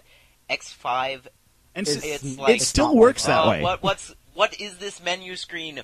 What are these shuttle parts? What do I need? How do I alchemize these together? What's going on? Why is there no manual? I need a manual. I do not understand any of this. Shall I explain it? Go ahead and explain X5's lackluster everything for us, please. Okay.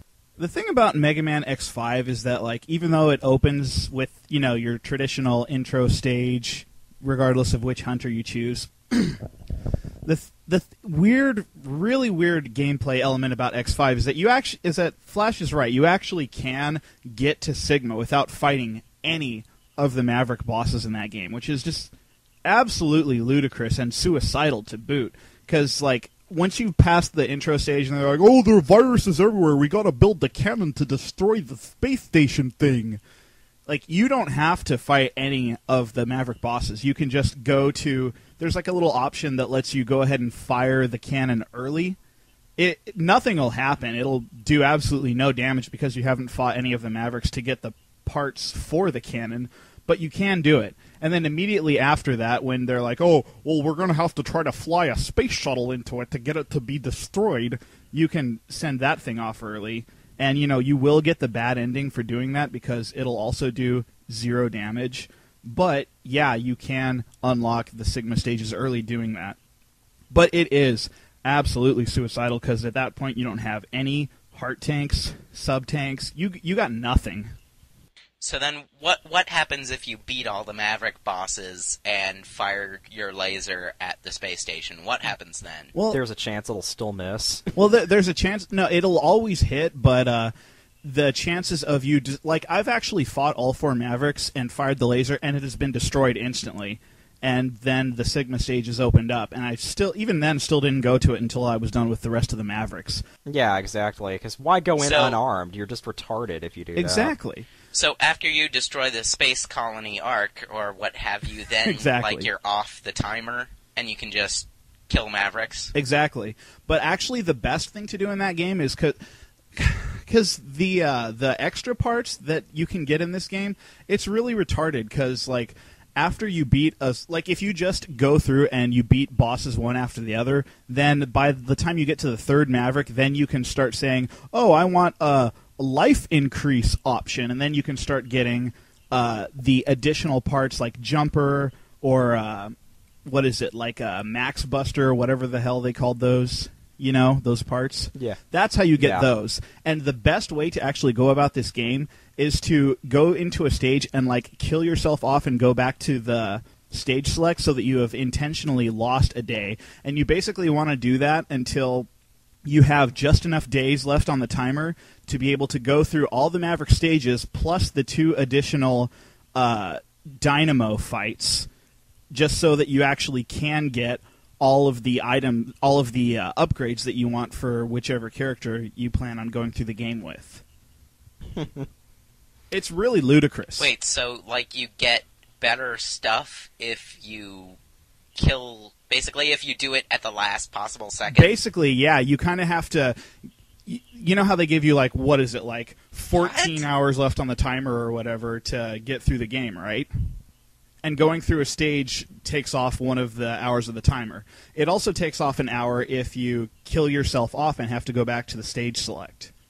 And the way that the way that the method of acquiring the additional parts, like like Jumper or Dasher or whatever, is the way that works is it will either start giving you those items after you beat a boss once you've reached a certain hour amount, or after you've just defeated 2 bosses already, and then it'll start giving them to you on the 3rd one. Because at the end, when you beat a boss, so it's like if you've been trying to beat these bosses and you just can't get anywhere, so then it'll give you some power-ups to kind of help you out. Yeah, then once you start beating the bosses, then it'll actually start giving you the additional upgrades. But really, that's the only way to get 8 of the upgrades in one go, is to intentionally waste hours on the timer until you're able to actually start collecting them.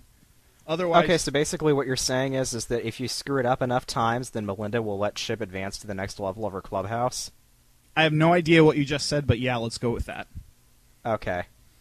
I guess I'm the only person here who has ever played the gaming legend Chip's Challenge. Apparently. Apparently. I feel really sad now. That's a sign of my age. But, like, that was...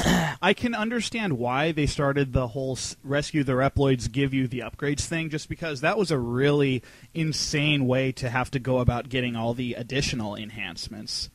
So I can understand why they did the Rescue the Reploids thing for X6 and X7, but that doesn't necessarily mean we liked it. No, that just means that they have to screw it up by the time the next game comes out. Yeah, seriously. At least they gave you the option to... as opposed to, oh, you missed these 2 upgrades, you can't ever get them now. At least they gave you the option to be able to get everything. That's the one redeeming factor of the Rescue the Reploids Get the Enhancements game. But that is a nice feature, and I'm not going to lie. I mean, they actually give you a chance to make a comeback if... Yeah. If your Mega Man gives off that telltale sign of a misfire. Basically, yeah. But aside from the, the masterful sort of retro... No, you know what? I'm not even going to mince words. That was a terrible way to get about getting the enhancements. And I'm glad it was fixed later, even though the option later still equally sucked. But another complaint about the American English-speaking release of Mega Man X5 is, of course, the bastardization of all of the Maverick names into, for reasons I still cannot fathom. I don't care how big of a fan Inafune is of this band, but did you really have to rename the boss names to be parodies of names of members of Guns N' Roses? Wait, you mean they weren't that in the original? The original name... Obviously not. Okay, Grizzly Slash's original name was Crescent Grizzly. What is it? The Skyver's original name was Spiral Pegasus. Yeah, which actually makes a lot of sense. Yeah, seriously. Axel the Red was originally Spiked Rose Red. Yeah, which, again, makes a lot of sense. You know, Grizzly Slash I could kind of go with, because that's not something I would immediately connect. It's too loose of a... It's too loose of a parody. Yeah. But, you know, hearing it in line with the other ones... When you get to, like, Izzy Glow and Dark Dizzy and Duff McWhalen... Really? Duff McWhalen? Why did they feel the need I didn't to... even know who Guns N' Roses was until X5. Here we go.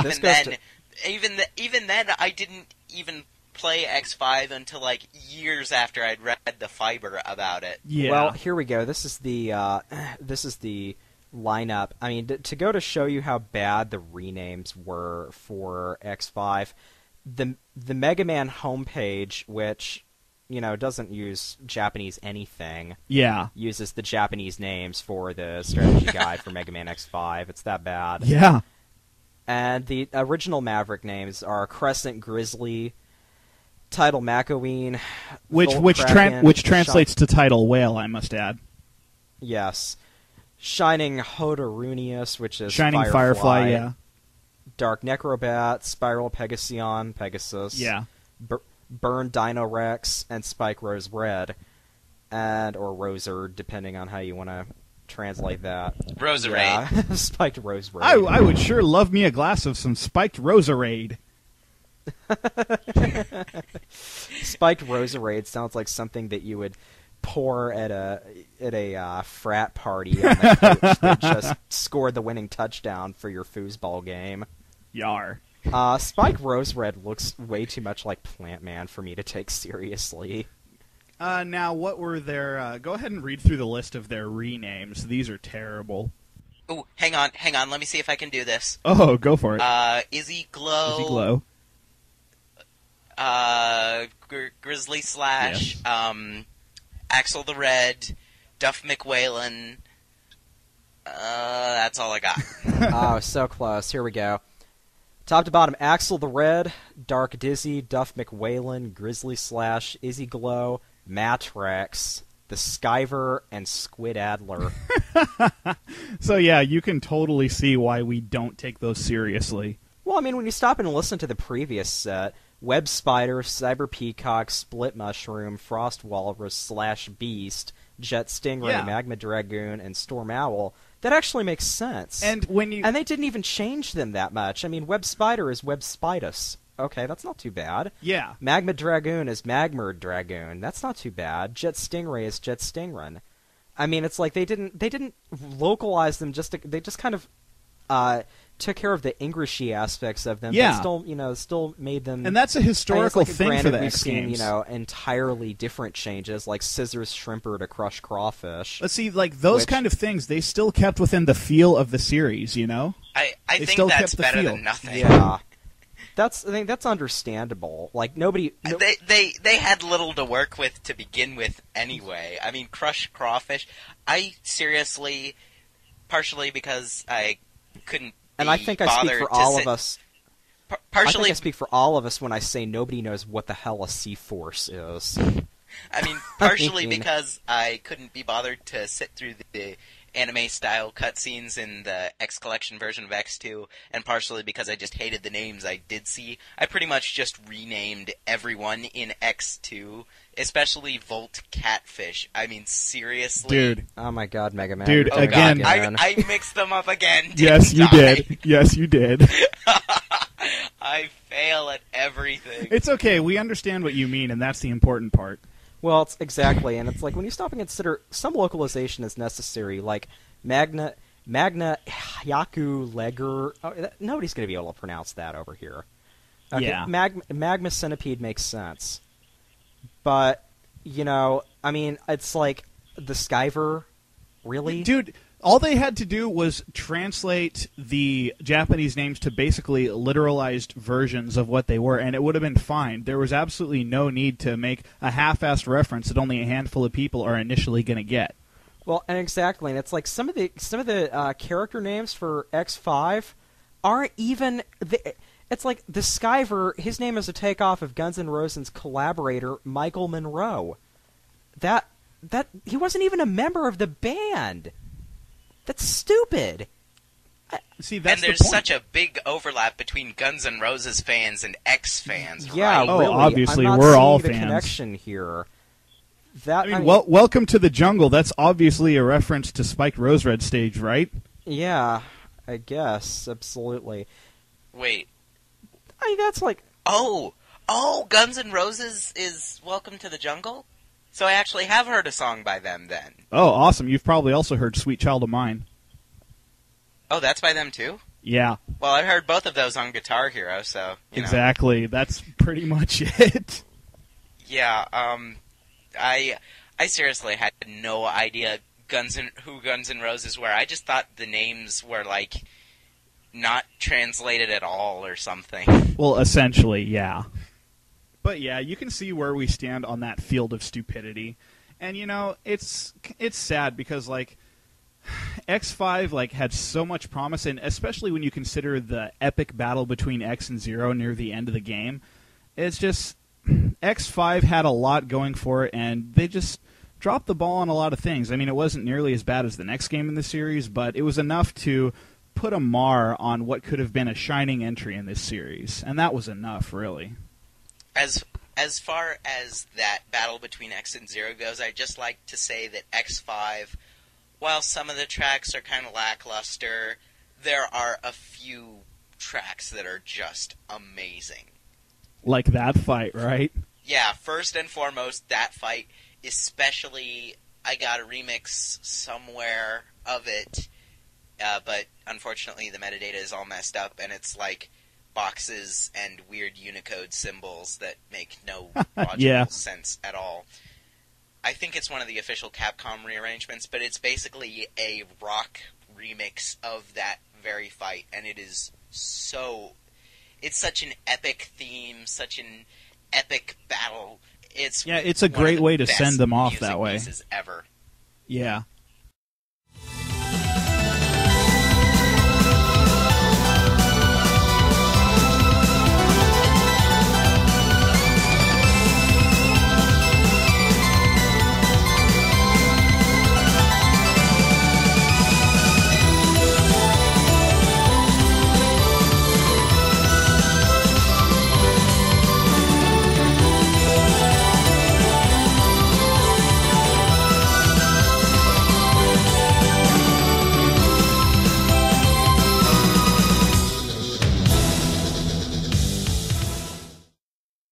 Jumping forward, I think we really have to mention this one just because I believe, if I remember correctly, and I now have a greater appreciation of just how god-awful this game is, I believe this one didn't make the worst Mega Man games list, did it? Which one, X6? X6. Oh, no, it definitely did. No, it did. Okay, good. Because it deserves a spot on there. I mean, I think the one that precedes it the one that succeeds it is actually worse. That's my personal opinion, just because it's so ramshackle. But this game, that's basically like saying being shot in the foot is, not quite as bad as having the foot amputated. But I don't really know how to. I guess it's kind of like saying. Dying of thirst is worse than being drowned. Okay. It's like they both suck so terribly. X6 is it is a game in the loosest of wordings. I think we could just say X6. It's X6. What more do you need to know? Let's put it this way. It sucks. Thanks for listening. I hate to draw on this tired, broken down meme. In Soviet Russia, X6 plays you. That's honestly how you feel. You sit down and you play that game, and you feel like it's playing with you. There's no sense to it. There's no logic behind it. X6 basically, the Mega Man homepage defines it so brilliantly in saying you really do feel like you need to have played some non-existent previous game to understand what's going on in X6. Oh, you're talking about the stupid little side plots with each of the bosses, right? Yeah, that's part of it. I mean, it's like, why is Alia apologizing for all of them? Like, what, did she have to exterminate them? I don't understand. What was going on there? What is this? I mean, you know, her and Gate have a connection. Okay, that's blatant. But they never go into it other than stupid half-assed mentions of it, like, oh, this guy used to work for me, or he was friend, and Gate telling me destroy him. Oh, sorry, Gate tell me to retire him, so he did. But he's back now, and I'm sad. I throw him off a cliff and into thing. I sorry, X. I not do again. It was like, what? What am I fighting for? It's like, oh wait, I think I missed my cue. It's like, I'm sorry, Alia. When did you become Ayla? I mean, really, I think Ayla made more sense than you did. Oh my God, it all makes sense now, doesn't it? She's been corrupted by the Maverick virus. She must be annihilated. Well, we all know that the translation for X6 is so god-awfully rushed. I mean, Breakman has mentioned this numerous times before. We got, what, a week out of it? Is that right?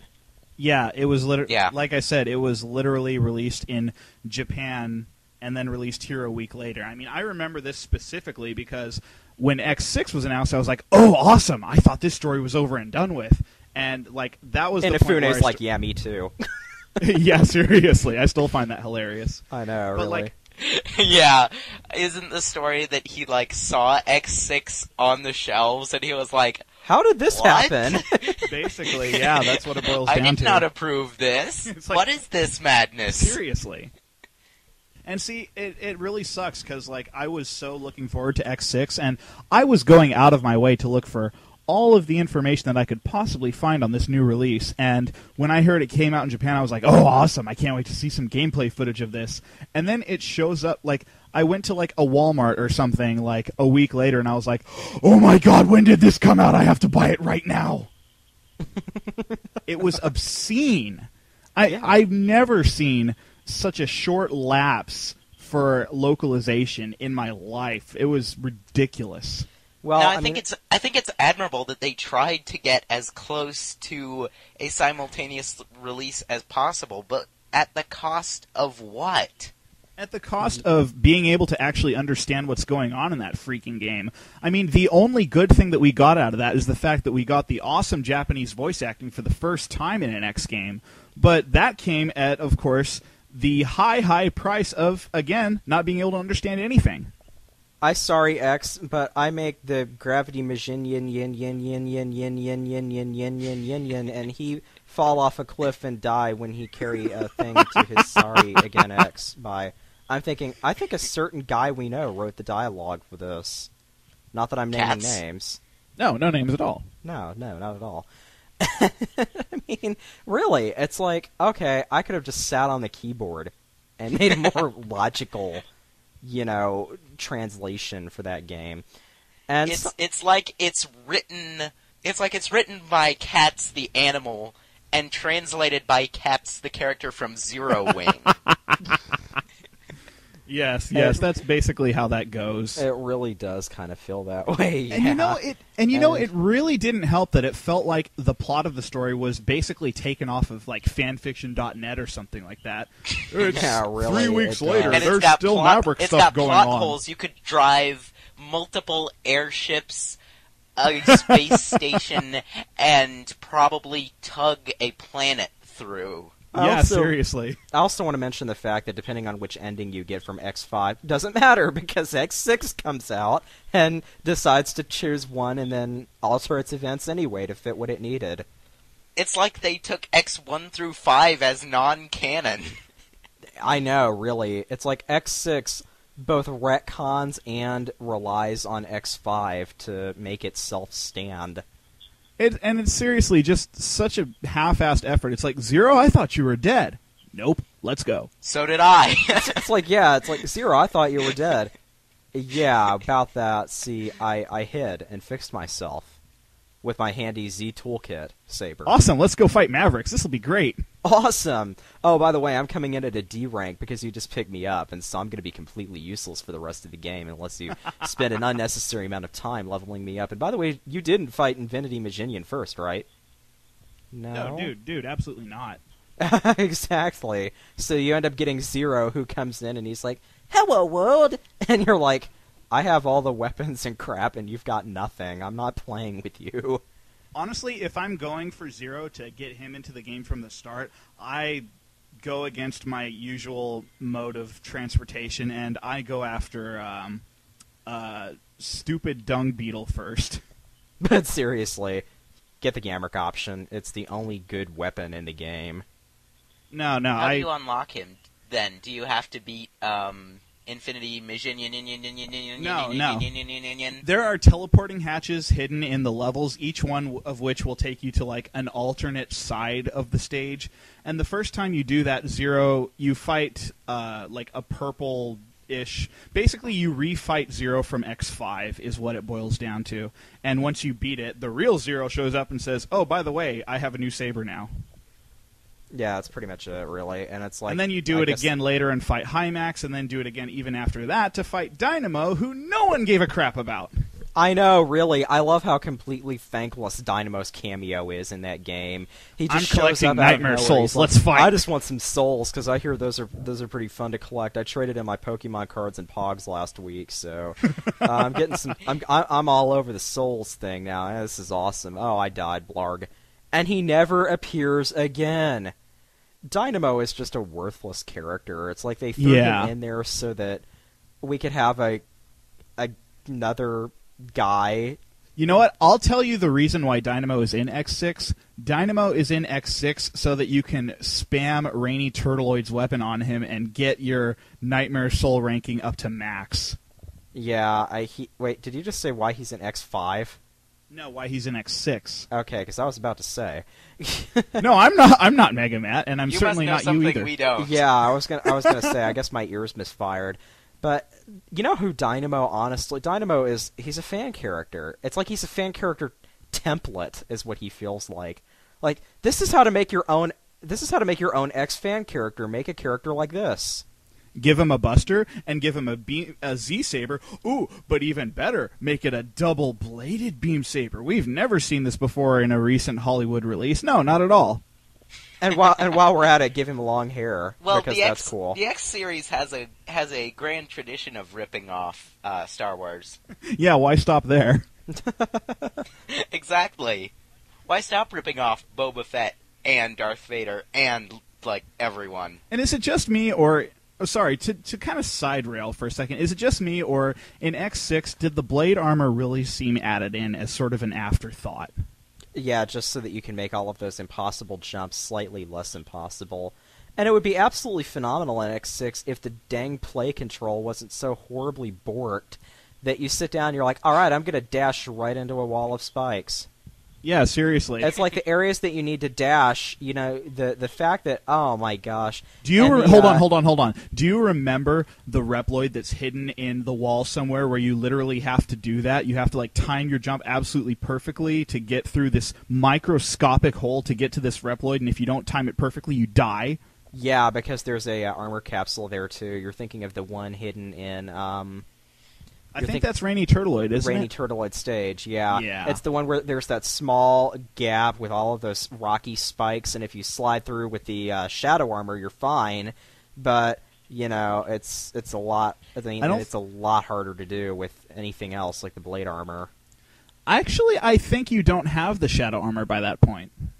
X6 is a really hard game. I mean, the learning curve for it is obscenely high. I think the thing that really just blows me away about X6 is you go up against Hymax in the Fortress, who basically has two settings. go in with the shadow armor, and you sneeze on him. And then it's like, yeah, oh, wait, really. I can't make these jumps. Go in with the blade armor, you're in for a fight, because nobody goes in, and once you get the blade armor, you never touch the falcon armor ever again.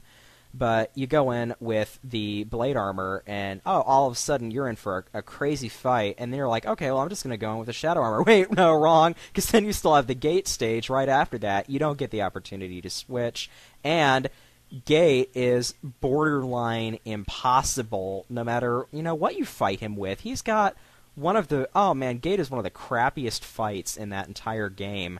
You know what? And didn't you say that there were no enemies to farm for energy between Gate and High Max? There are, no enemies to farm for energy, period, in X6. And you know what? Gate was red before red was red. Yeah. That's the kind of fight that is, because one false step and that's it. You got to start all over. And if you used a sub-tank, sucks for you. And you explode in a shower of red pixels. Exactly. It reminds me, actually, of the Break won't get this reference, but it's okay, MegaMatt will. You've been watching Magic Man play MegaMatt recently, right? Yeah. It's like the Yukari fight, the first fortress boss with the moving blocks in it. That absolutely evil one? Yeah, that's what that reminds me of. And explain for Break's benefit and the rest of our audience that hasn't played MegaMatt, there is a fortress fight in a Mega Man clone game where you enter. It's very similar to the Gate fight in X6, but with the added stipulation that all of the platforms are moving, and they're all moving in random directions. And there's a bottomless pit beneath you. And there's a bottomless pit, so if you fall off of one of them, you die, and you have a boss that basically floods the screen with attacks, so you're jumping from panel to panel to panel, hoping that if you get hit, you get knocked onto another panel so that you don't actually die. But I think I would throw something through my computer. Aren't there 2 other parts of the boss that you can kill, but if you eventually kill, will just respawn? Yeah, Yukari's Shikigami's Ran and Shin will encircle her like a shield from time to time, and you can kill them, but it doesn't make a difference because they just come back a few seconds later. So basically, it doesn't make a bit of difference, guys. No, it doesn't. Not to mention the fact that the main boss phases in and out, so you can't even hit her until she's fully on the screen. It's like basically, Break, the best way I can translate this is it's like trying to fight a Yellow Devil style boss in a room full of disappearing blocks with a bottomless pit. Okay, that I understand. Yeah, it's Lovely. basically like the blocks are moving just in random directions, so they're not disappearing, they're just moving.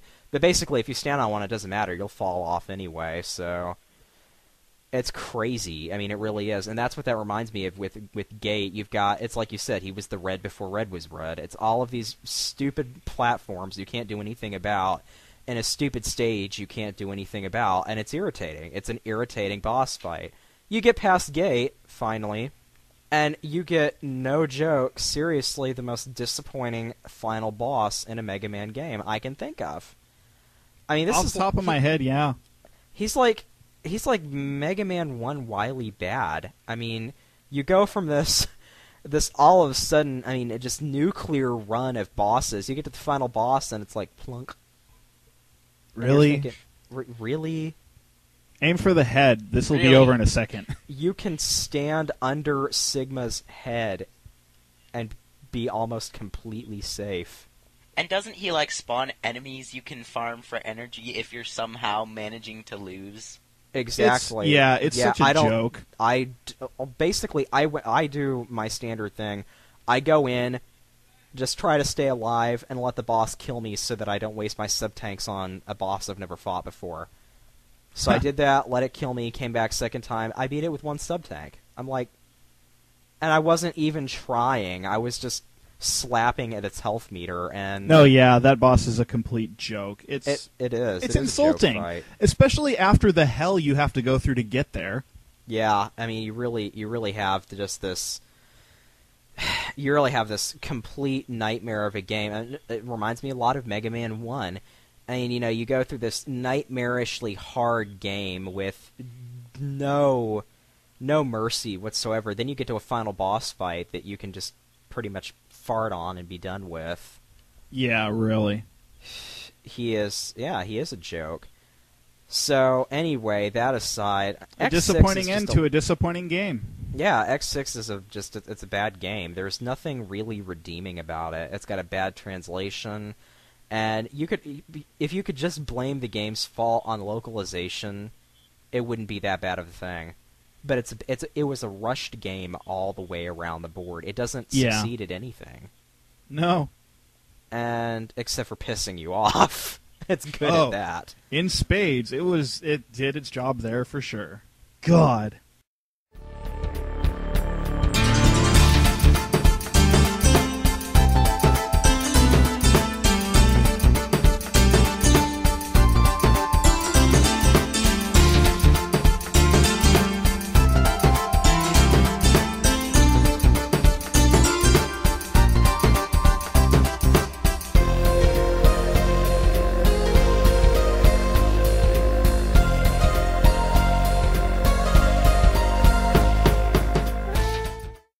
I also love Douglas. It's like, hi, I'm an X5. I'm also an X6. Kinda. Nobody knows how I got here in X5 because I actually thought Douglas was double for the longest. I'm like, and whatever happened to... And who remembers Lifesaver? Oh my god, yeah, you're right. I have forgotten about Lifesaver. You know who he reminds me of? And you're probably going to make this connection faster than I am. He reminds me so much of Ratchet. From Transformers. Oh, God.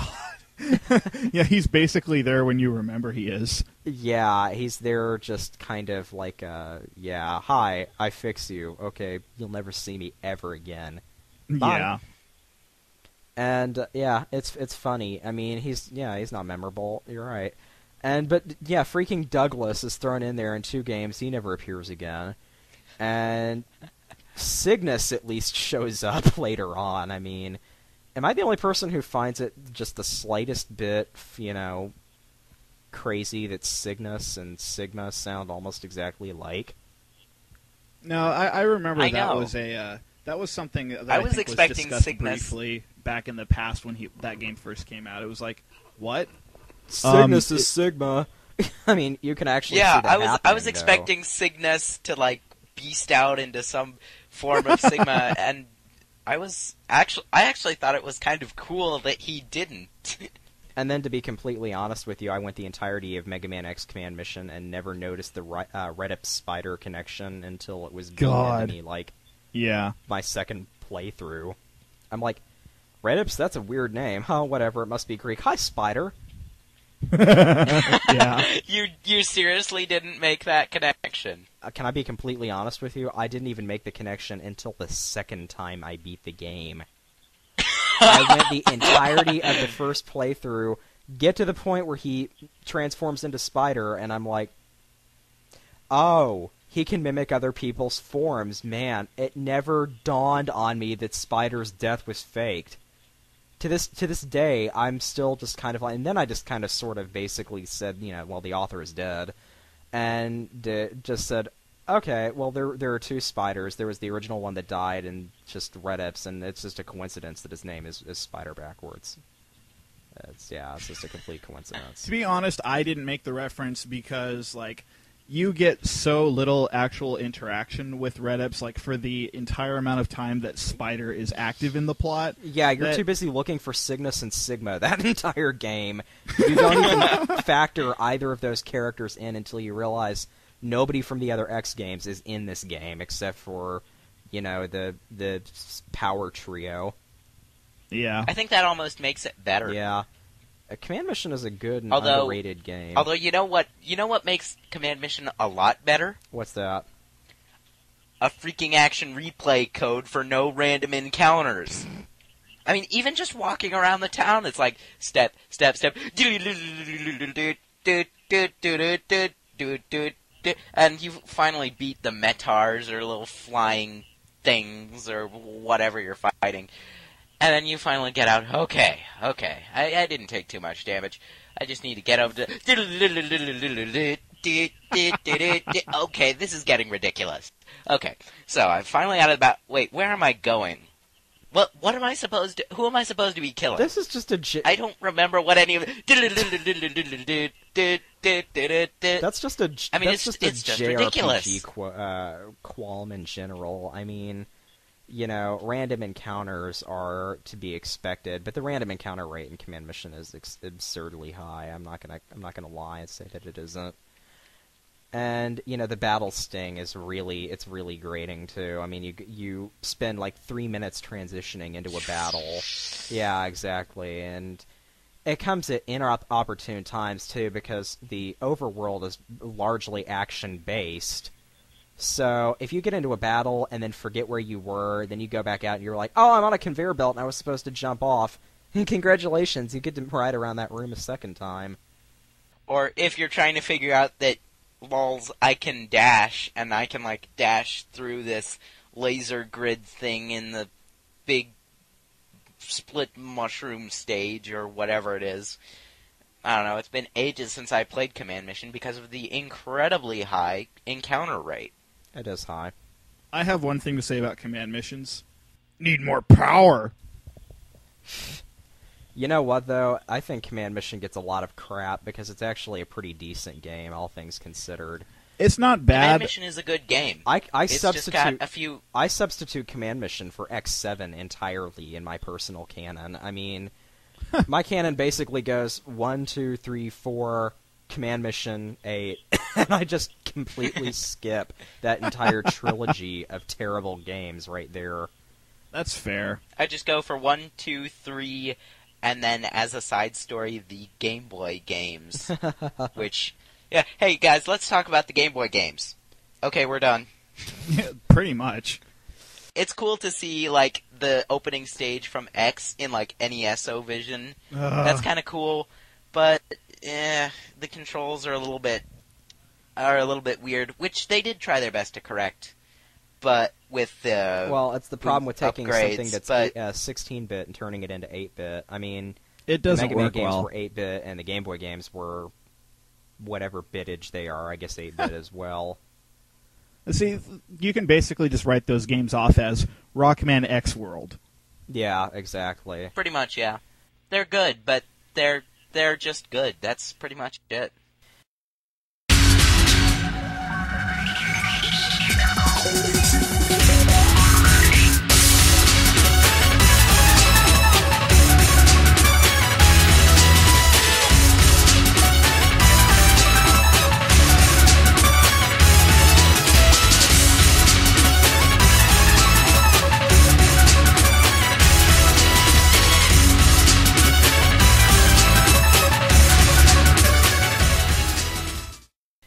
One thing I really would like to say regarding just the X series as a whole is that when you stop and you look at it, I mean there is a very, very strong and visible decline in it, and it's kind of a lot like a certain other series. Let me think for a minute. Oh yes, that's correct.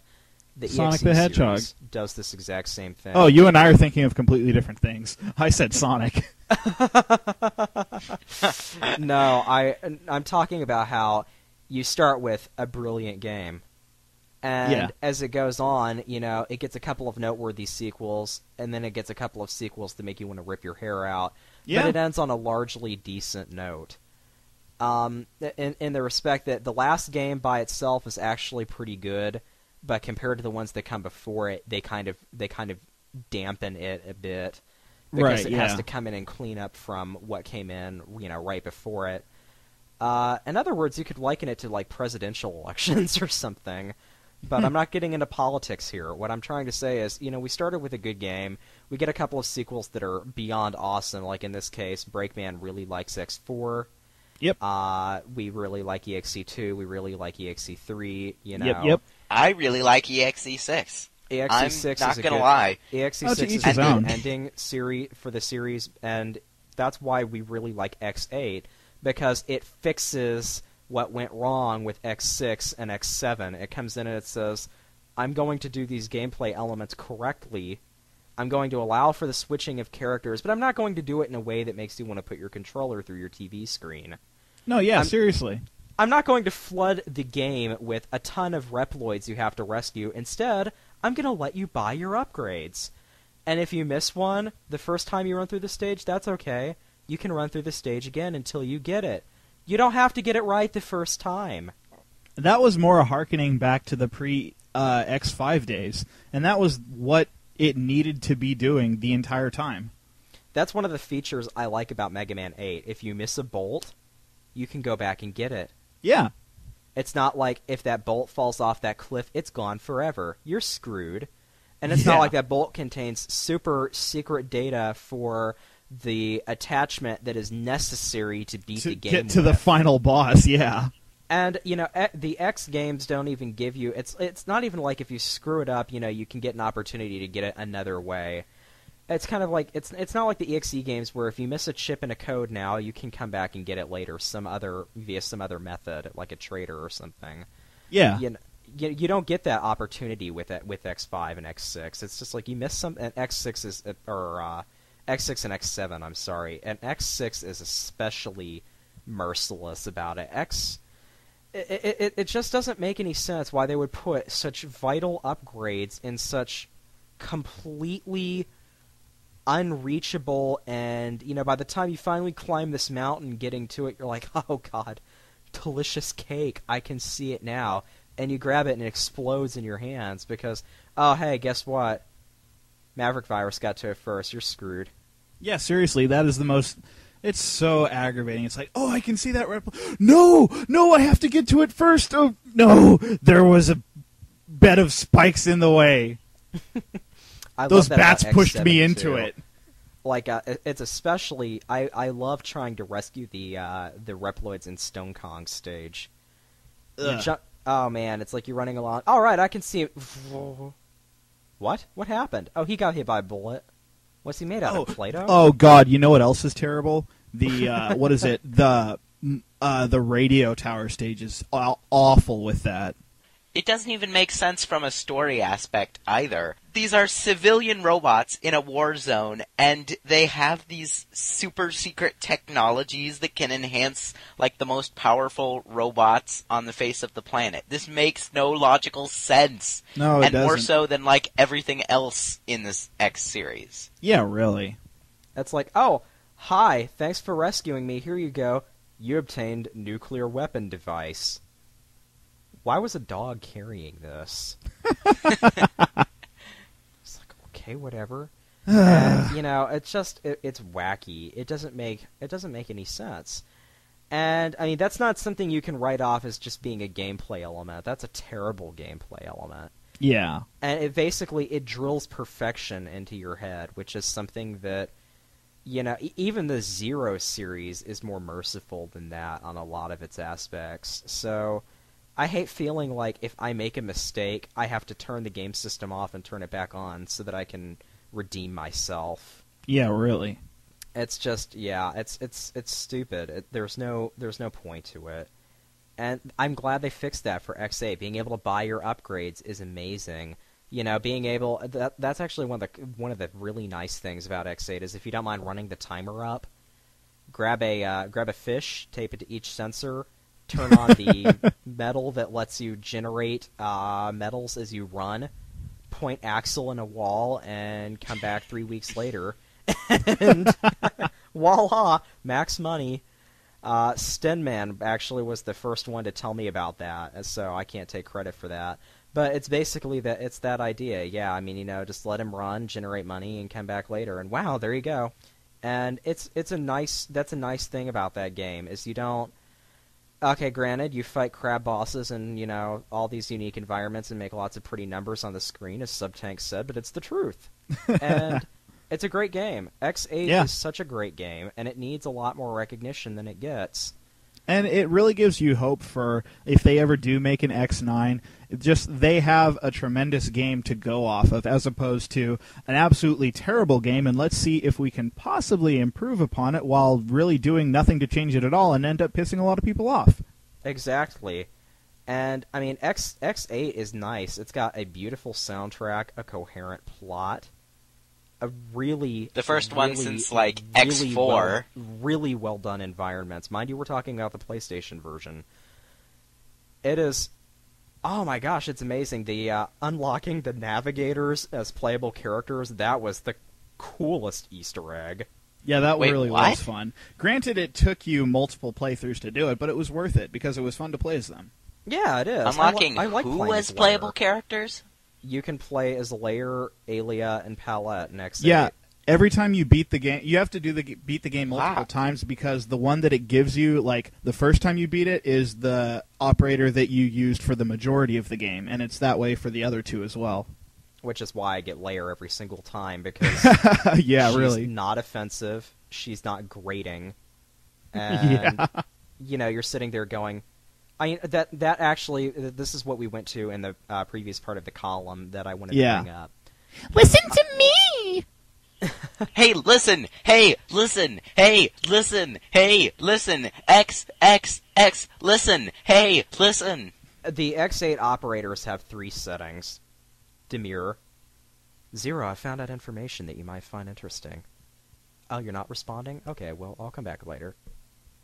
Slightly more panic-stricken. Hey, okay, I just found out something really important, and you gotta hear this right now. Wait, X, you're not there? Oh, man. Oh, God. X, come on. I need to talk to you right now. And absolutely insane. Yeah. X, I need to talk to you right now! Right freaking now! This is so important! And, like, the fate of the world rests on it! What is it, Palette? There's something behind that wall. Thank you. I don't have the weapon for that yet. To hell with you. I also hate that she's the terrain navigator, too, because all of the navigators in X8 have a theme. You have Aelia, who's the balanced one, you have Lair, who's the boss specialist, and you have Palette, who's the terrain specialist. So if you're going through with Palette, you're a complete moron, and I feel sorry for you. But if you do, because you want to find all of the hidden stuff, like the armor upgrades and whatever, you have to listen to Lady McShriekdress screaming in your ears, "There's something over there, it's important," but she won't tell you what it is, because they expect you to figure it out on your own. I'm like, I just hate the fact that you have to go through with, like, the worst navigator. That is your punishment. I mean, she should just be like, use the gravity weapon, and you'll find the armor upgrade right there. That's all you have to do. Yeah. Not drop, Dr. Seuss-styled hints on you. Even Lair is better at Palette's job than Palette is. I love that. She's like, oh, hey, I'm detecting some energy readings over there. You need to go take a look at it. Oh, cool, thanks. That's all I needed to know. Yeah, that's so freaking random. It's like, wait, Palette's really not doing that good of a job? You have to cover for her? Wow. Gosh, I know, really. It's like Lair was the one who actually paid attention in navigation school. Yeah. 研ぎ澄まされた爪を立て今輝くためにこの牙を向け裸になって解き放てば悲しみも消せる少しはみ出しても構わない君は君のためにがむしゃらになれ試練は乗り越えられない人に襲いかかりはしない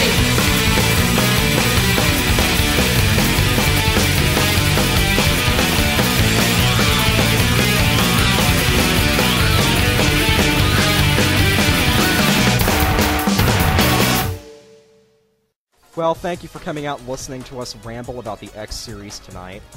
We hope we got something coherent out of that. Disconnect. See that one coming. You're still with us, right, MegaMatt? Oh. Disconnect. Oh, wow. Well, as always, this was actually a nice little, not completely gigantic column that was like 5 hours in length. Yeah, we have a lot of... Or at least it probably won't be once we've cut it down. And we will be doing a lot of cutting. Yeah, we have a lot of dead space, but it'll end up sounding really good in the end, I think. This flowed pretty well. We didn't get to, because of time constraints, we didn't get to cover all the aspects that we wanted to, but, that's just how it goes. But all the same, I think we really got to say all the important stuff that we wanted to. And I think that was the ultimate goal, considering we've been going at this about 4 hours now. With breaks here and there, yeah. An hour and a half of which was just us messing around. Yeah, exactly. Oh my god, it took us forever to get started. We're terrible about that.